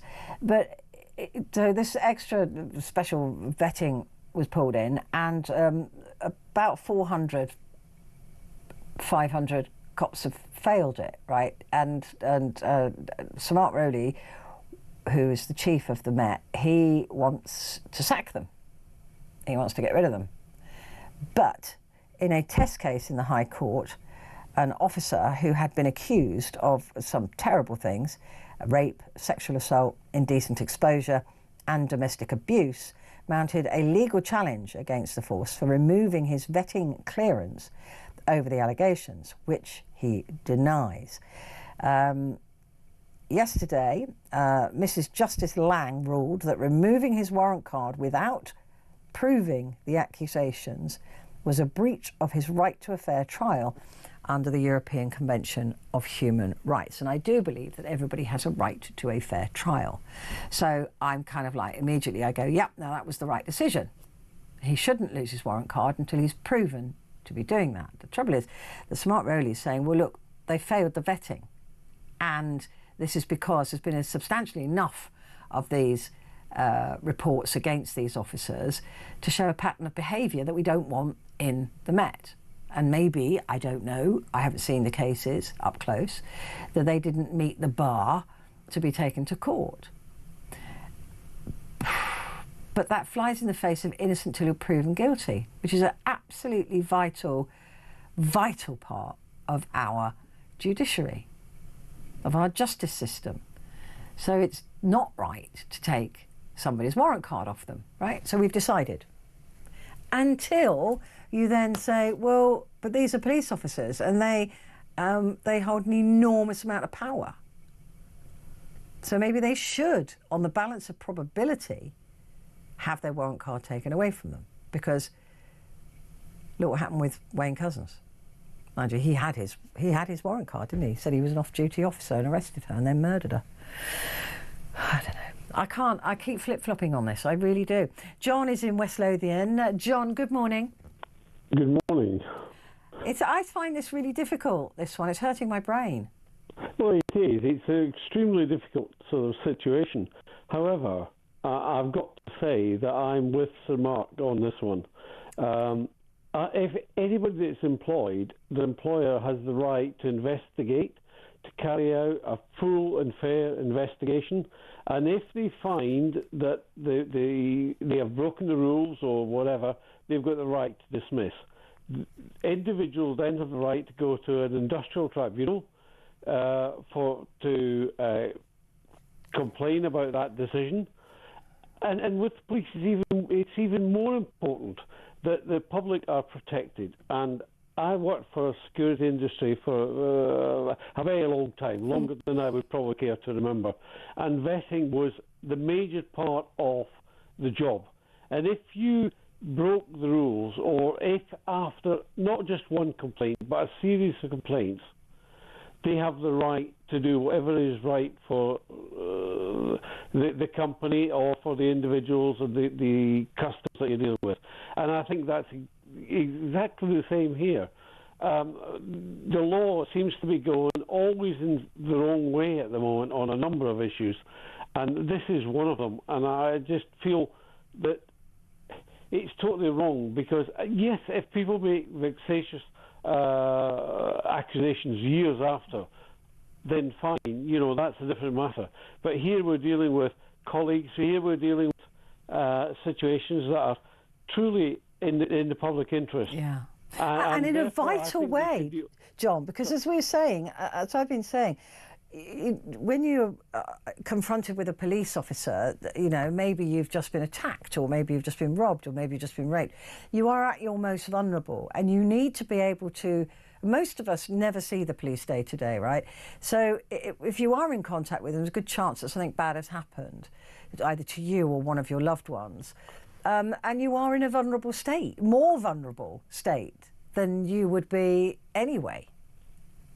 Yeah, and I can understand, but the Everard case and so on. is the exception is not the rule. I think the vast majority of police do join the police force for the right reasons. They do a fantastic job. And yes, in any profession, there are those that go off the rails and are bad, but we should not try and treat everybody like that. But this judgment will cost huge amounts of money, and we will be totally wrong for the vast majority, and I don't think it will help the public in any way at all. No, I agree, and it is interesting to me that they're saying that, look, Sir Mark Rowley believes in these patterns of behaviour so vehemently that he's not prepared to have these police officers on duty. So they will be put on leave. They will be put on vetting special leave, which must be a thing anyway until the vetting's done, maybe once every so many years. But he's going to put them on this leave indefinitely on full pay rather than risk having them out in the public. Now that to me tells me there's more there than just a few odd comments, right? Yes, and I don't think that they would make that decision to get rid of them if they thought they were not going to win. I think that's the first thing, and to be forced to take them back into other roles, they have still got access to all sorts of other things, which is not going to help at the end of the day, and therefore I do believe that if the decision is to get rid of them, it's the right decision, and let the tribunals and let other people, see it through. But to allow officers that the hierarchy are concerned about, generally, seriously concerned about, back into the force, then you're putting the public at risk. Yeah. And we've seen, I mean, I keep saying this, that Wayne Couzens' nickname from his colleagues, boys banter, was the rapist. I mean, somebody must have known something. And I always think in my contract, in fact, I think in everybody's contract, not just in this company, but in every company, there is a clause in it that says a company can get rid of you immediately without contest if you bring the company into disrepute. Absolutely, and the case of the police, you could suspend them for a short time to investigate further and gather more evidence, but to be forced to take them back, to me, is incredible, because these people still have access to all sorts of records and all the rest of it, so they can still influence things that are dangerous to the public. And therefore, we've got to look at the bigger picture here. And if these people genuinely believe they have been wrongly dismissed or whatever, there is still a tribunal that they can go to, and an independent panel will then look at it. But a court to say that, sorry, these people are in a privileged position and you will take them back under any conditions, it just seems to me ludicrous. It really does. But it's that whole idea that I do agree that you are innocent until proven guilty, but there has to be a way, like you're saying, of removing their warrant card. And this is the issue. That's the warrant card is like the golden ticket, isn't it, in Charlie and the Chocolate Factory? That warrant card gets you everything and gets you everywhere. So if you can't remove their warrant card from them while they're suspended, then you get Wayne Couzens, who wasn't on duty but used his warrant card to entice a young, vulnerable woman into his car, and then he killed her. Yeah, there's a difference between being wrong at your work and doing things wrong and a criminal case. The criminal case is totally different. And I think that, these things are being muddled up here. It's what is right and the safety for the public. It's not what, if they've done something wrong, then fine. And if they've been wrongly dismissed, there is there's a way of them actually being able to force that through the courts and whatever. But I just find this whole ruling is absolutely ludicrous. And as I say, I work for a company where security and vetting was absolutely crucial to the whole ethos of the company. And here the police force is even way above that, and it's been totally ignored. It is extraordinary. I mean, I can see how that clause was used, and it was applied correctly, I think, in terms of the law. But there has to be a pathway that Sir Mark Rowley can sack who he thinks is a wrong 'un. Yes, Right. I think if you are employing anybody, you must have that right. And if you make a wrong decision, then you'll be penalised for it. Yeah. I mean, that's fair. And I think that's absolutely right, because it does happen. We know there's bad employers. Yeah. But in this case, we're not just dealing with employers. We're dealing with people who have access, and the public expect that these people that carry these warrant cards are the best of us, and trustworthy and all the rest of it. And so if the authorities feel that these people are the wrong people to be in that job, and they have carried out a certain amount of investigation, then they should be allowed to say, sorry, you're not going to work for us. Yeah, I completely agree with you, John. Very, very good call. Thank you. Excellent. John in West Lothian there. Going to take a very quick break, but we're going to talk to Sandra when we come back.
Across the UK, on DAB+, on YouTube, on your mobile, and on your side. This is Talk. Hi there, good morning. This is Talk, and it's Petrie here with you until 1 o'clock, which is about 10 minutes. Let's go straight to Sandra, who's in Somerset.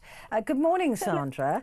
What do you make of this ability to sack an officer who you believe to be a wrong 'un? The trouble is, I've got very mixed feelings. Okay, we've got all these problems coming over with people coming over on the boat, and there's so many issues, and I don't know what to say. Are you strangling a cat? I am. I thought so. Right So you here, just and rang I'm up to strangling strangle a her cat. right on me lap. Live on air. So who is the cat? She's called Maggie May. Right, she's gobby, isn't she? Maggie May. She's definitely got a gob on her. Look, yeah. Do you trust the police? I mean, and has your trust in the police changed over the years? It's not even about the police, because I think the police powers have been taken away. That's my concern. I'm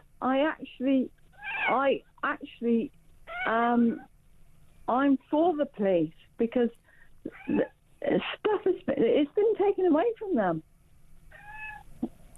But if they are suspected of being a danger to the public, do we give them the benefit of the doubt? In every bloody job, in my care job, you know, you've got all these people doing all sorts of things. Now, yeah, true. I actually think that I feel sorry for the police because they've taken away their powers. Actually, because most policemen, yes, you might get the odd ones that do it, but the most police aren't like that.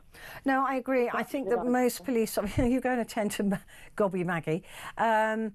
I do believe that most police officers, of course I do, that most police officers are good. But I've still warned my niece how to behave if she's 19, what to do if she's stopped by a police officer. I never thought I'd ever say that. But I think just because most people are good, most men are brilliant, right? But there are those that aren't, and you have to protect yourself from, in a sense, with all of them because of the ones that are potentially going to hurt you. Anyway, Sandra, thank you very much indeed. Tara says, police officers, it should be very simple. On accusation, suspend them and remove the warrant card while investigation and judicial process is completed. If cleared, reinstate and return warrant card. Work with Police Federation to amend their contract of employment to include these steps and have all of the force sign up to it in the same way doctors or nurses are suspended while suspected of misconduct. And that's from Tara. Thank you very much indeed. Simon is in Reading. I have a feeling that you've got the last word on this, Simon. Well, a couple of points really. Firstly, in relation to that last comment, police do use a suspension process for police officers that are under investigation, so that's already in place. Okay. In terms of the What triggers that? If I can just ask you, what would trigger that suspension? It depends on the severity of the transgression. Okay. Okay.